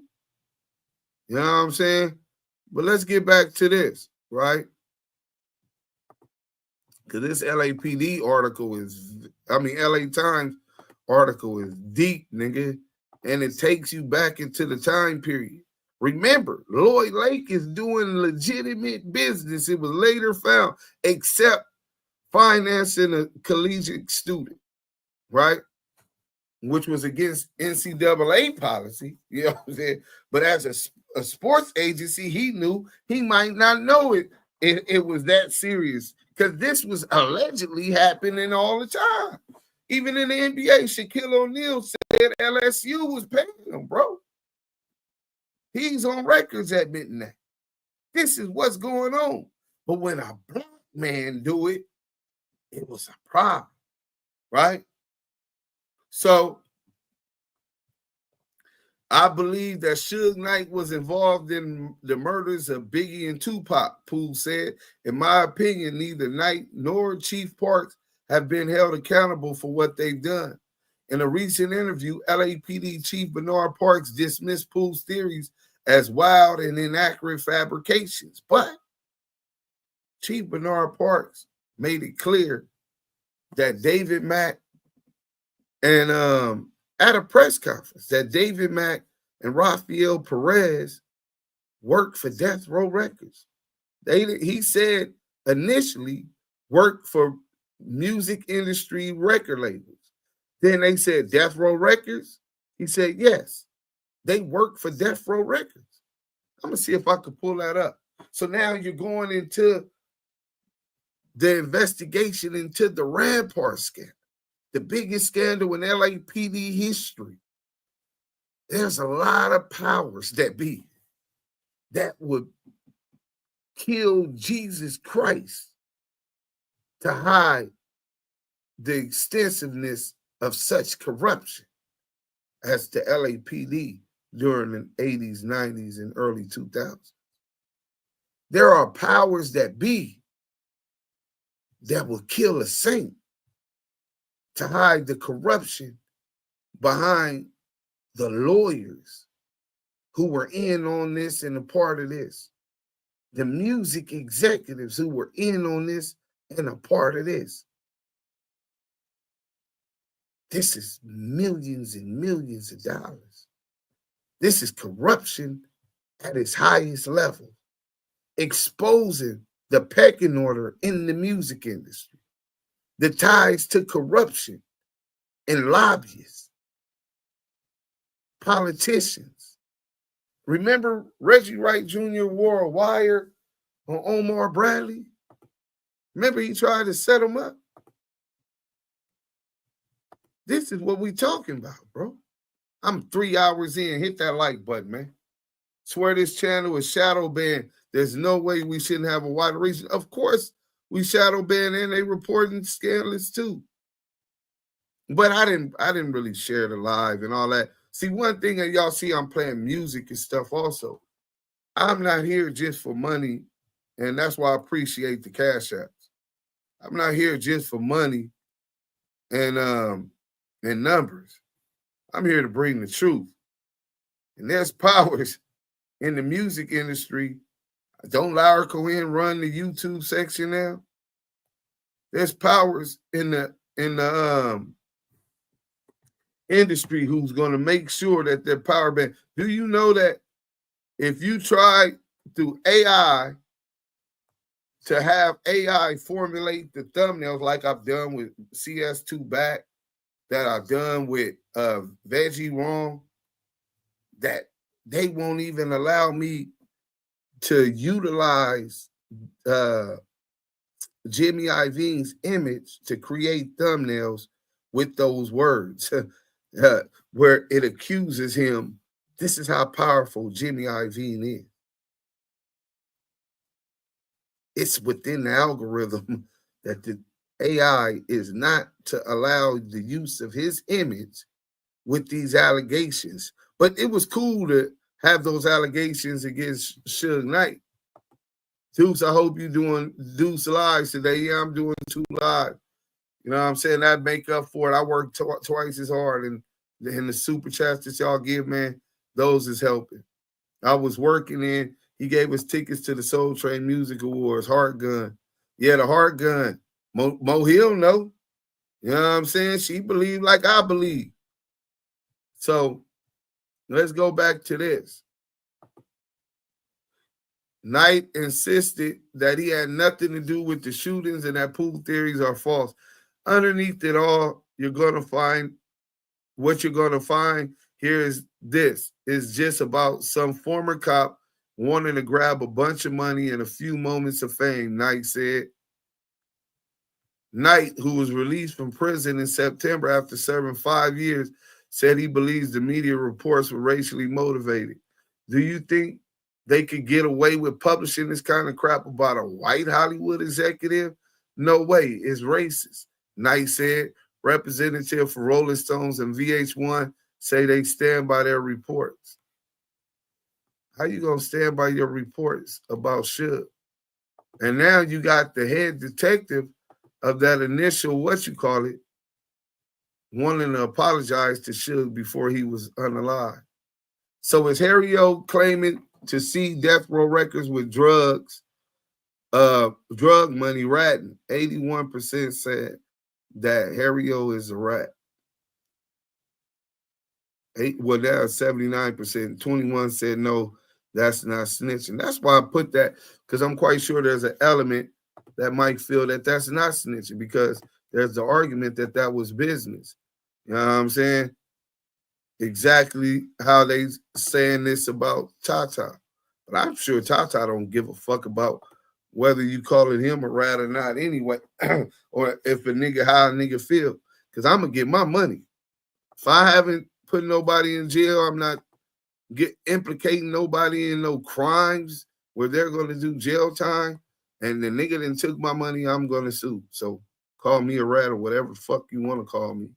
But I'm telling y'all, by the politics, there ain't no paperwork on Tata implicating anybody in any crimes. So let's go to my Facebook real quick. We got some shit I want to show. So Tata, businessman, remember? He gonna go get that money. So today he got another company. Let me show y'all a couple of his commercials, and we'll get it. Money. Look at that beautiful Lisa Wright. It's gonna start over. Let me. Zen is better than anything you'll find on the shelves anywhere else. So why don't you run to the store and find your Zen? We're gonna take this off so y'all can see it. Zen is better than anything you'll find on the shelves anywhere else. So Still why don't looking you run for to it. the store and find your Zen? Zen Bomb. That's Tata's product. It's Zen is available better than anything you'll find on the shelves anywhere else. online. So why don't you run to the store and This is find one your of the Zen? commercials. Zen Bomb, all natural pain relief. That's one video. Let's go to another one. This one is on Fox Sports. Let's go. Here, what was this? What we do with this? You got Shannon Sharp. This is on Undisputed, man. Need some of that stuff. You do. Shout out. Because this man caused me a lot of aches and pains. This morning's been a tough one. What we got here? What was this? What we do with It's this? ointment. I'm partnered with one of my biggest investments outside of football. It's an all natural product, no chemicals in it. Something you can get rub on for yourself for your arthritis and stuff like that. No, Skip, you definitely need this. Your back pains and stuff like that. I already know. So I put this on my knee. I'll probably take Skip in a mile. in a You mile. stock that in What every you get, dressing 8 room in minutes? Fox. 8 minutes. You get 8 minutes. I can't. Seriously? 8 minutes. In these shoes right now, I could need some of that stuff. Right? You So because this this man is causes me a lot of aches and this is pains. Tata's company with Keenan Allen. Shout out Keenan What we got here? Allen. What was this? What we do with this? He into the health, he's still sports and health, fitness. You know what I'm saying? Mohil said that's why they off them. So this is what Tata. This is the type of nigga that we got to plug with the investors, with the Native Americans who got the casinos, got music being distributed through Death Row Records back when it was popping still, but they were on a decline. You see Reggie Wright Jr., the two Gangster For Radio, despite the hits that we played and the money that was exchanged, you're trying to do a replica with Top Dogg and Snoop Dogg. The realest, a replica, a knockoff version of Tupac. You know what I'm saying? Respect to those brothers for getting their money, how they getting it. But what I'm going to say, Steve Jobs, who I look at as one of the greatest business minds that have walked the planet, would not accept mediocrity. But you would. You know what I'm saying? And not saying that the relatives was mediocre. You know what I'm saying? The relatives had top of the line gangster rap music. That's why Death Row wanted to buy them for that. But at that time, Death Row musically was Suge's in jail was accepting a different standard. So Reggie, pork butt, while you try to brag about that era, the sales of doing hundreds of thousands the first week was not even there no more, bro. What you claimed as fame was the decline of Death Row Records as we knew it. You had the Chronic. Every record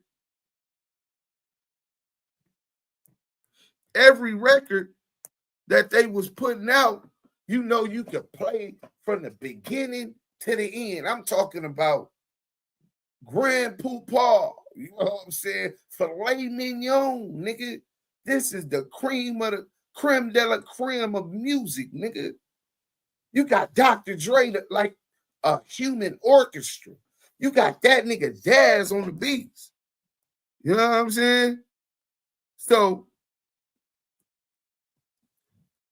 Gangsters Worldwide, yeah, we'll get to that. We're going to play that next. But let me get to this real quick. We want to go into BreakBread Records, and we're going to go to the discography of this real quick. So the investigation's going down. Tata's caught up in the middle. His name getting implicated in extortion and all kind of shit. And Suge name is up on here, but Tata got paperwork, and in the extortion, all of the newspapers saying Suge name, they don't got Suge in the paperwork at all, which is strange. You know what I'm saying? That's definitely strange. We gonna go over that paperwork one day also. So BreakBread, gangster hip hop label in California, founded by Tata, right? So you got the discography, the Relatives Takeover EP, Mr. Little One, BreakBread, Nuts. You got all of these different albums. The Relatives Like That, Fuck Mac 10, right? 2002. When this investigation shit is going on, Tata is in the mix, right? Let's see what they got. 17 copies. What they got? So you got the Takeover. Dealers, all of this music is available. You know what I'm saying? Still till today online. You know, this is what he got going on.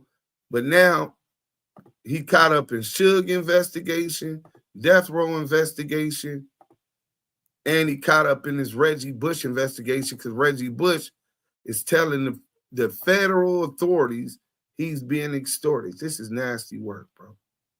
Nasty, nasty work. I guess Yael is busy. Oh, trust me, he would have been here. You know what I'm saying? Suge Knight broke Bunchy wasn't killed. Oh, we had Discretion TV making some shit. Let's get into this music, and then I'll get into Discretion TV, and then we'll end this first live This is Mac 10 featuring gangsters worldwide.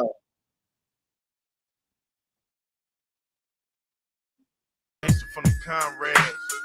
And my new homeboy Nut. Hey Nut, lace him up, homie. Now sit back and get laced, you might bubble. Let me put this down. I told y'all we was chilling.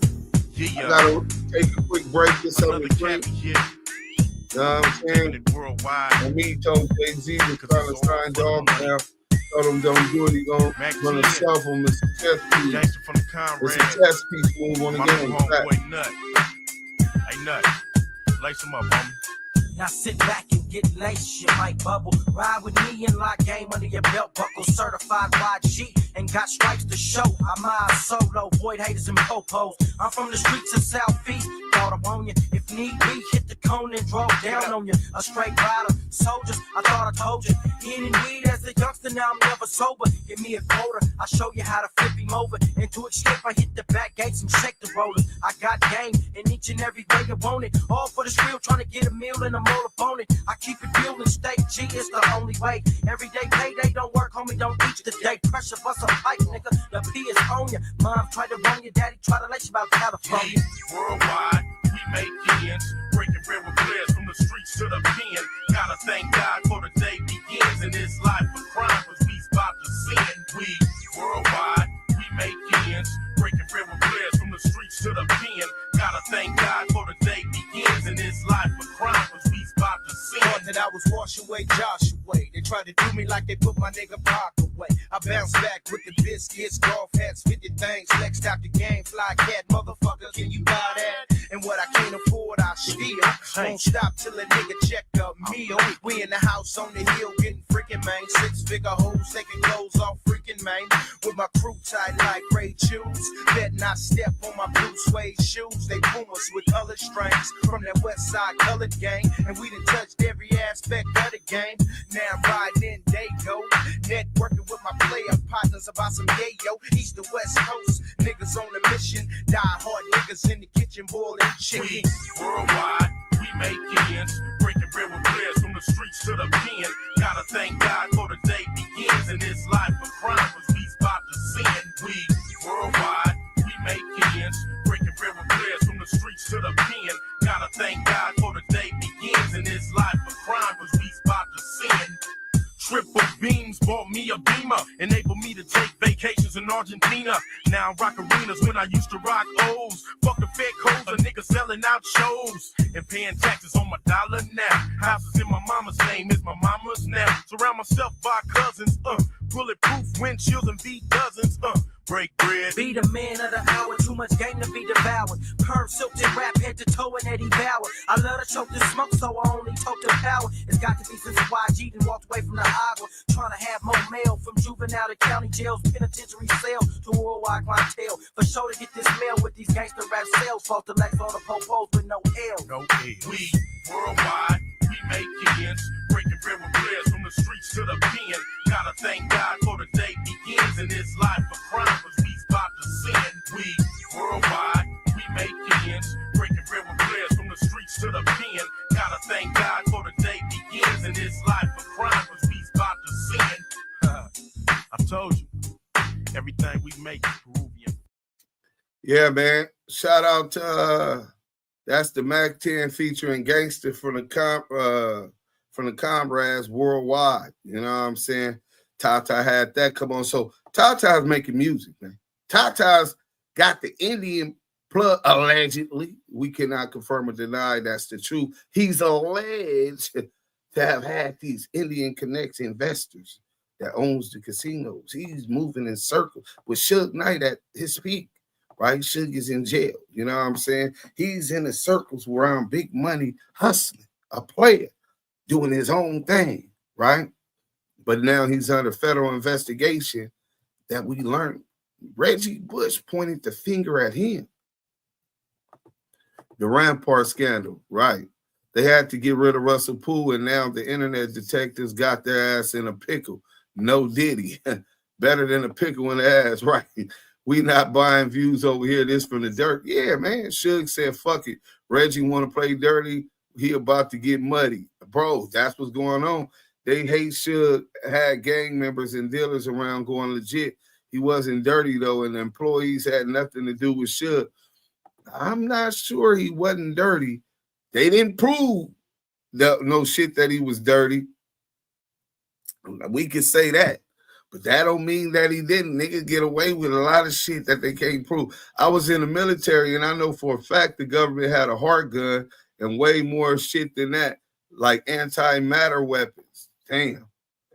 Lou, I seen that documentary. He made everything make sense. Yeah, we gonna get into it. Let me get to let me see. Let me get to I think we had Discretion TV. Let me see where that's at. Let's get on Discretion TV. I think he spoke on Tata. Let me see. Maybe it was a different video. He spoke on Tata. Which one was this one? Let's go to video. Suge Knight, bro. Reggie Wright didn't tell you what Tata did to Reggie Bush. Here it go right here. See, this is the type of anti-journalism we don't support. Where's the receipts? This is the prime example. And the crazy shit is I've subscribed to this dude and reacted to his shit, shout him out, all of that. There ain't no beef. We could disagree to disagree.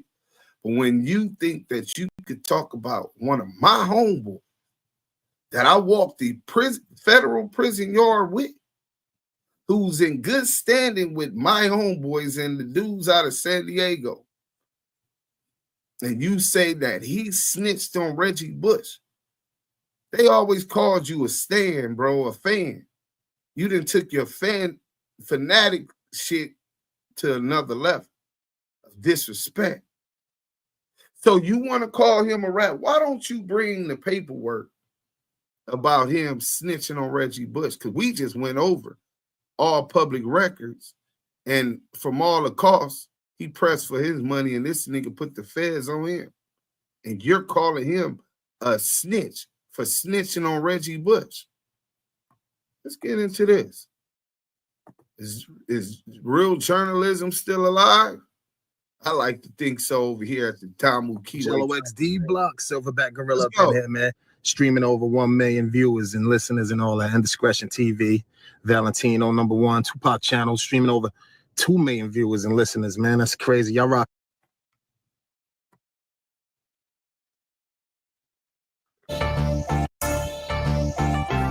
Discretion TV, the channel you can finally count on.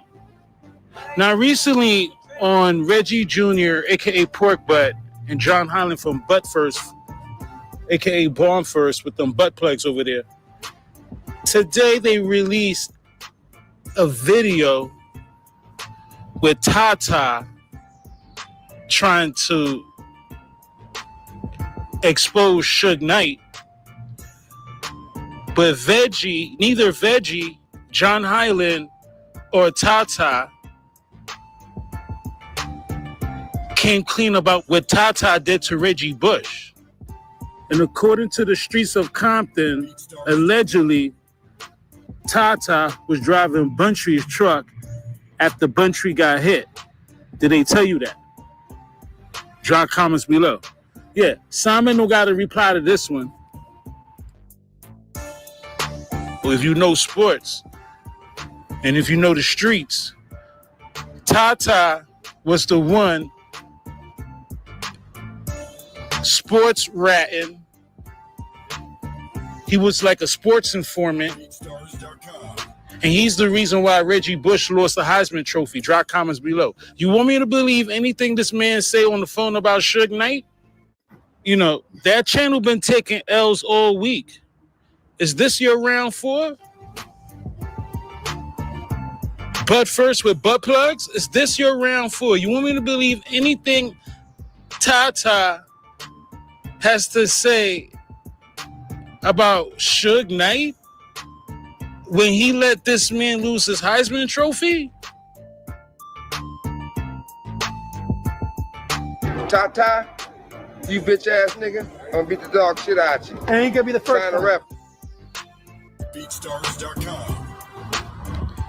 And you butt first fanboys with them butt plugs over there, y'all going to say, but Reggie Bush got the Heisman Trophy back. It doesn't matter.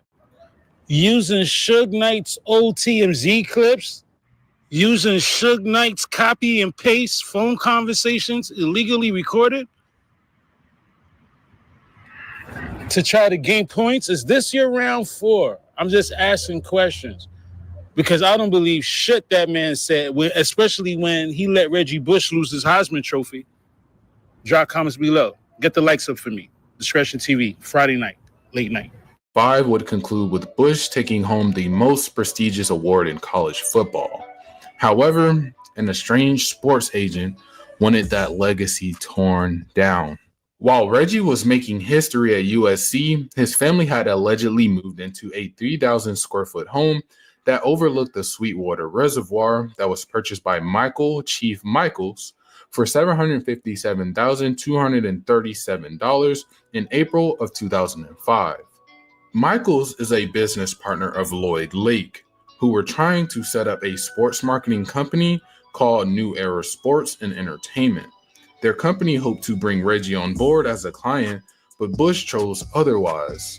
And by NCAA rules, athletes and or their relatives or friends cannot accept benefit from any person who represents any individual in the marketing of his or her athletic ability. NCAA rules. This weirdo fanatic is talking about an NCAA rule. Well, Hustler could give a fuck about another company's rules. They see opportunity to get a bag. It's all inclusive, nigga. Fucking weird ass shit you on. You talking about a rules violation. Who gives a fuck whether or not he violated a rules violation? This nigga owes me over $1 million. And I tell him to give me my money, and he goes to the Fed. Drop a 1 in the chat. Hit that like button if you're just coming in.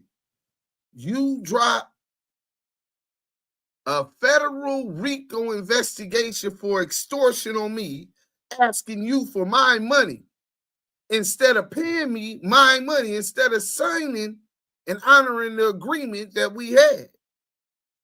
Drop a like if you ain't already liked. But you over here talking about Tata is the rat. Well, he lost his Heisman Trophy. His dumb ass didn't stick to the agreement. His dumb ass didn't want to pay Tata his money. That's a decision that nigga made. His dumb ass want to go to the feds and get a RICO started for extortion because he don't want to pay this nigga his money. And he's so damn dumb. He's so dishonorable. He want to suck these mountaineers' dick, right? Instead of go with the new black company, 2 black brothers that were there for this nigga when he wanted to live this life, wanted to be on the Hollywood scene, marketable. He wants to be at Laker games with Kim Kardashian, front row seat. It was cool when the nigga was bestowing these gifts upon this nigga when he didn't have nobody else there to do it, right? He was agreeing to that when it was fortunate. He was unfortunate and his stepfather couldn't pay the mortgage and needed an $800,000 home. It was all good just a week ago. But when a nigga say, give me my money, you go put a federal investigation on him. And he's telling on him. Hey, look, bro. Let me see where it's at. 1. So where's the paperwork? Discretion TV. Because we just read to you. Teasy say Tata ain't right. Where's the paperwork, Teasy? The Kardashian effect is real. Fuck the Kardashian effect. We talking about this nigga saying, and now Teasy in here saying that Tata ain't right. Where's the paperwork?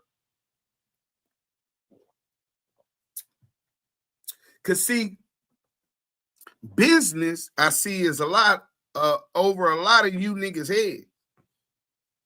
Not snitching on somebody on a criminal case because you chose it, and it depends whose morals you subscribe to. Because some organizations allow snitching, like the cartel, that's very common among them. The Italian mafia, you just don't snitch on your friends. You know, it's different, but I come from the West Coast, and our structure is you don't snitch on people in our community. You don't go put the feds on this shit. The Kardashian effect. Top of the morning, top salutes, Senior General Trav, to everyone. DAMU KIWE Conversation. He got his Heisman took. Teasy, is you slow? Bro, the nigga got his own Heisman took, nigga. He went to the feds. Look, bro. You got to deal with me. Let me see if I can find that real quick, bro. You got to deal with me, a sports deal with me that you know you ain't supposed to be having, right? Nah, that ain't it. Damn, where the hell is that goddamn? I'm finna find that article just for you. Just for you, brother. Because you must not have been here, because I know you ain't slow, bro. You know what I'm saying? I don't believe that, brother. You know what I'm saying? And is it this one? Suge Knight Enforcer? Or was it the Law Professor?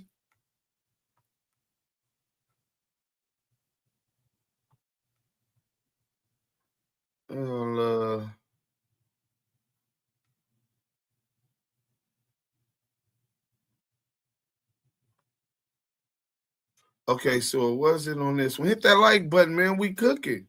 I was finna end the live after this video, but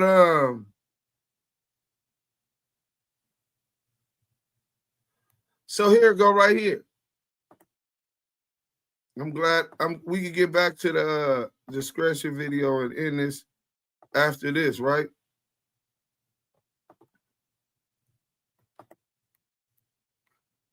We're gonna go to multiple articles, right?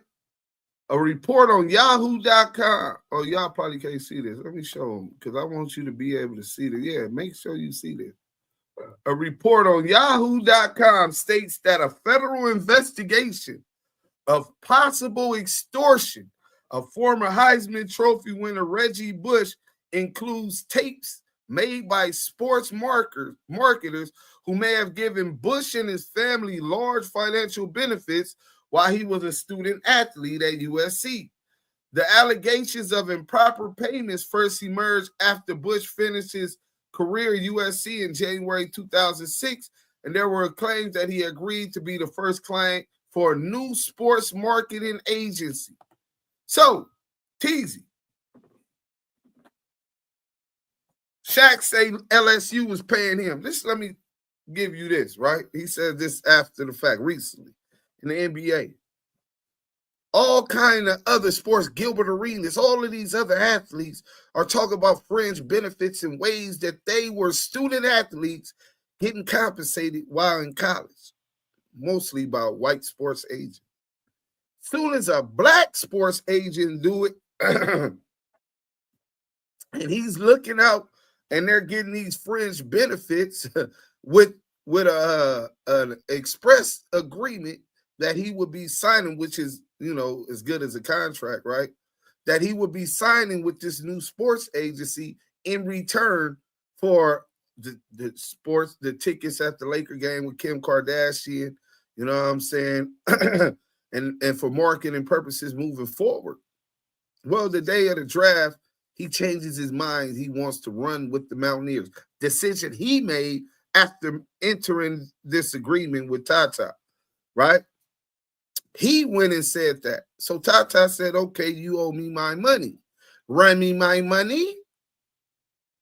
Run me my money. This is a business deal.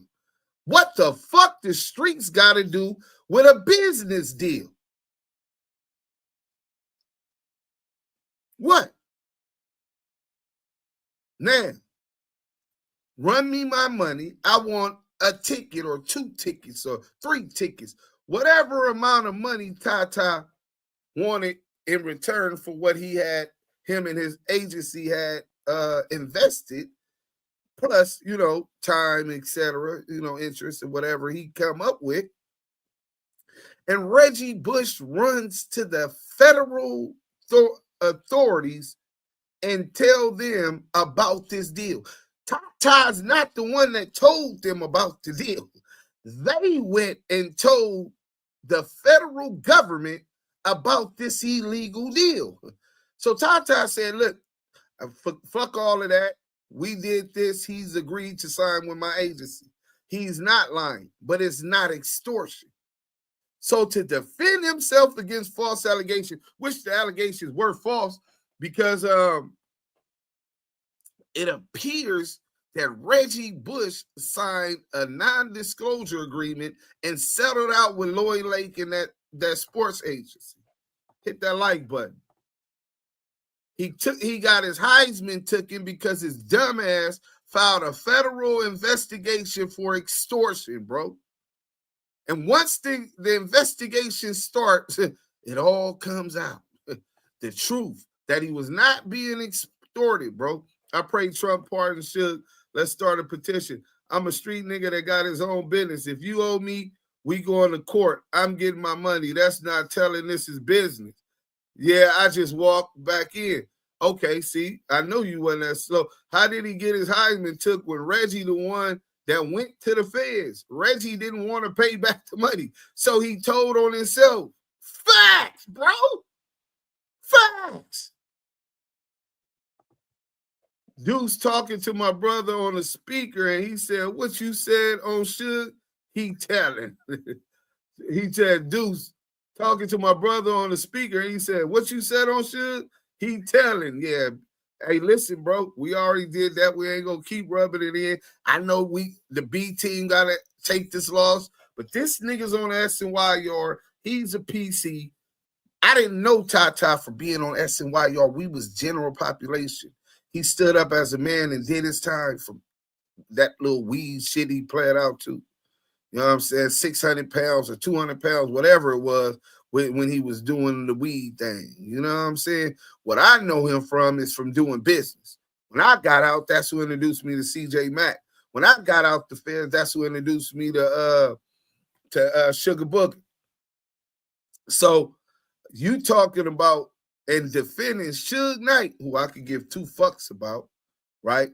He comes off as the head of the snake because he was surrounded by a bunch of rats and snakes that some people and everybody I talked to except Tata told me was a solid individual, was a snake. Everybody except Tata. And I don't know that many people that knew Suge, but the ones that I knew always had something bad to say, negative to say about him. So him snitching, yeah, we're going to highlight that. If you don't like that, holla at Suge for being Nino Brown in prime time on Cuomo. You know what I'm saying? Nigga, you can't get mad at me because he want to point fingers on homicides, nigga. You know what I'm saying? Cold cases, nigga. Now, fuck Suge, fuck Veggie Wrong. We talking about Lloyd Lake, Tata. You came in and said he's no good, and why did he get his Heisman taken? We just told you. He went to the feds because he didn't want to pay Tata after he licking the nigga out of his money. I don't know about you, but I ain't got $100,000 to just give to nobody, let alone multiple $100,000 to be just given away. Nigga, I want every red penny. Run me my money. Don't play with my money, nigga. So, Reggie Bush calls the feds. Okay, my bad. Look, Teasy said, I went to Arkansas to play football. I know who get paid. Exactly, bro. But as soon as a black man get in the mix, 2 black men with a sports agency company, house nigga like Reggie Bush says, well, fuck that, I'm gonna use them and I'm finna go with the white people and I ain't gonna pay them niggas shit. Fuck them niggas. I mean, this is really what's going on. Here goes another one. Check this out, right? We're gonna go back. Listen to this one. The Associated Press is reporting that San Diego U.S. Attorney's Office has issued multiple witnesses in a probe into whether New Orleans Saints running back Reggie Bush took cash and gifts while in college. The AP says the existence of taped conversations between Reggie Bush or members of his family and an investor in a failed sports marketing agency could confirm the New Orleans Saints running back received cash and gifts while playing for Southern California. Yahoo.com reported Wednesday. That's Reggie Bush. That's Lloyd Lake. A federal investigation into extortion claims by Bush. Reggie Bush claims that the sports marketing agency, which is Tata and his partner, were trying to extort him. Bush and his family revealed the existence of taped conversations. Extortion claims made by Bush began a federal investigation. He told about this whole situation. Oh, you couldn't even see it. He told about the whole situation, and it came to bite him in his ass. Being grimy, karma struck him in his ass, and he settled out with Tata for an undisclosed amount. I went to Arkansas. Yeah, of course. He just asked me, isn't what Keefy D doing snitching? Hell yeah. Then how Suge different? Says, peace to you, King. Hey, bro, Jerry Griffin, if what Keefy D was doing was snitching, and Pork Butt say Keefy D is the biggest snitch in LA history, then what it should?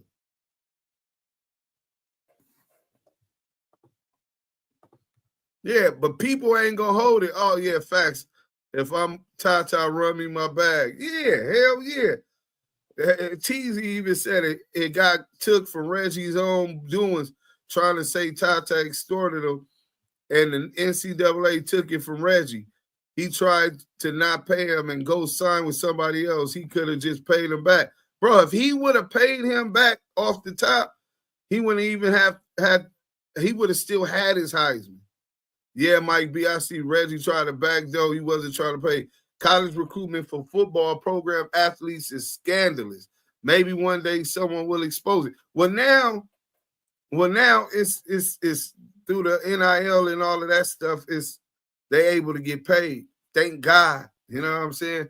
When you go to the feds about money, they audit niggas. Now you got a money laundering extortion RICO. Why? Keefy telling on dealers, Suge telling on killers. Let's be honest, Reggie Bush used Tata and ran to the Vikings to business. That's what happened, man. A sellout. And niggas called a nigga that get bamboozled, that had to fight for every cent he had coming, because this nigga wanted to be a house nigga.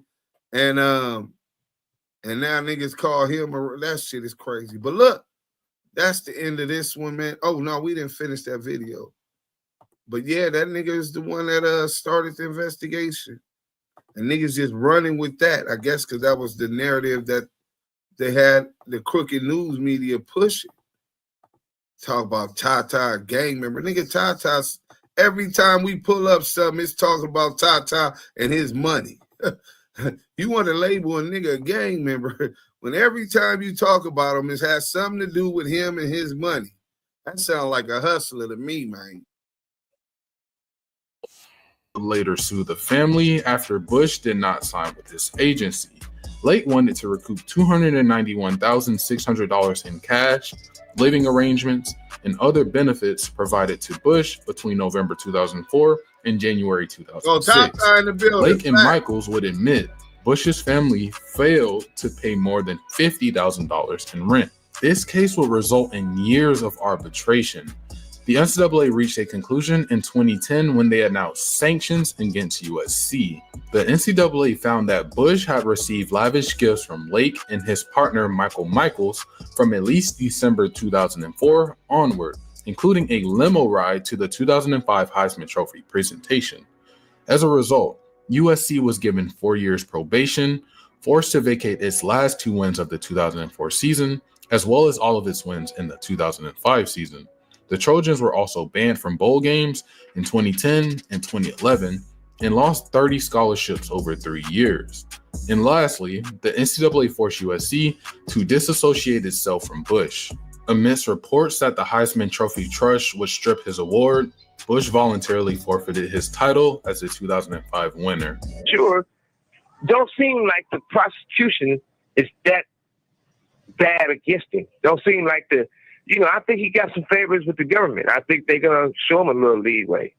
It might not seem like it when it's all said and done, but I don't think he has nothing to worry about. I don't think he's worried because he's going to be federal. And if he get convicted, Trump's going to pardon him. So what's the worry? You think the president of the United States would pardon Sean Combs for sex trafficking? Yeah, that is a good question. If Brett Favre did all that and he wasn't prosecuted, why is they on Suge? Hey, also, why is they on Big U about the shit? Also, if Death Row, those money crimes, Death Row ended up getting a deal like that, imagine what Big U might be able to get on a deal on his money crimes. They talking about 6-month-olds is white collar crime. What if he could get a deal like that? Because that other shit with the Hobbs Act and loose coochie, that shit gonna fall by the wayside. They ain't even charged them for no hot one because they just used that to keep him so he couldn't get a bail. You know what I'm saying? Because it's serious violence that he had nothing to do with. That dummy fucked himself bad, shaking my head and fucked over USC. I bet they called him all kind of dumb motherfuckers. Fact. Preach, dudes, loot from the loot. See, Suge knows something. Suge know everything. Mike B, I got to run the line out to M, audio, then from there to my iPad, then I Bluetooth speaker. Janky, I know, but if I want to make music, I will no matter what. Hey, man, we appreciate that. But look, we're going to make this one. We're going to cut this one short. Hit that like button, share. I'm going to be sharing this to everybody because I know that we just did it earlier. So we'll promote this to everybody to bring the numbers up. And I'm sure most people will check it out. We stay tuned. Turn on your notifications. We're going to be going live later. I think I'm going to be interviewing the homie Infamous Z. You know what I'm saying? He got some new music, got some shit we gonna talk about. I want to introduce y'all to one of the young homies, Infamous. Y'all stay tuned. We'll make the link soon. Hey, it's been another episode of the DAMU KIWE Conversation. Brett Favre robbed them for millions and nothing was done. Yeah, of course. But they go after Big U who helping the kids. It's nasty work. We gone though. Salute.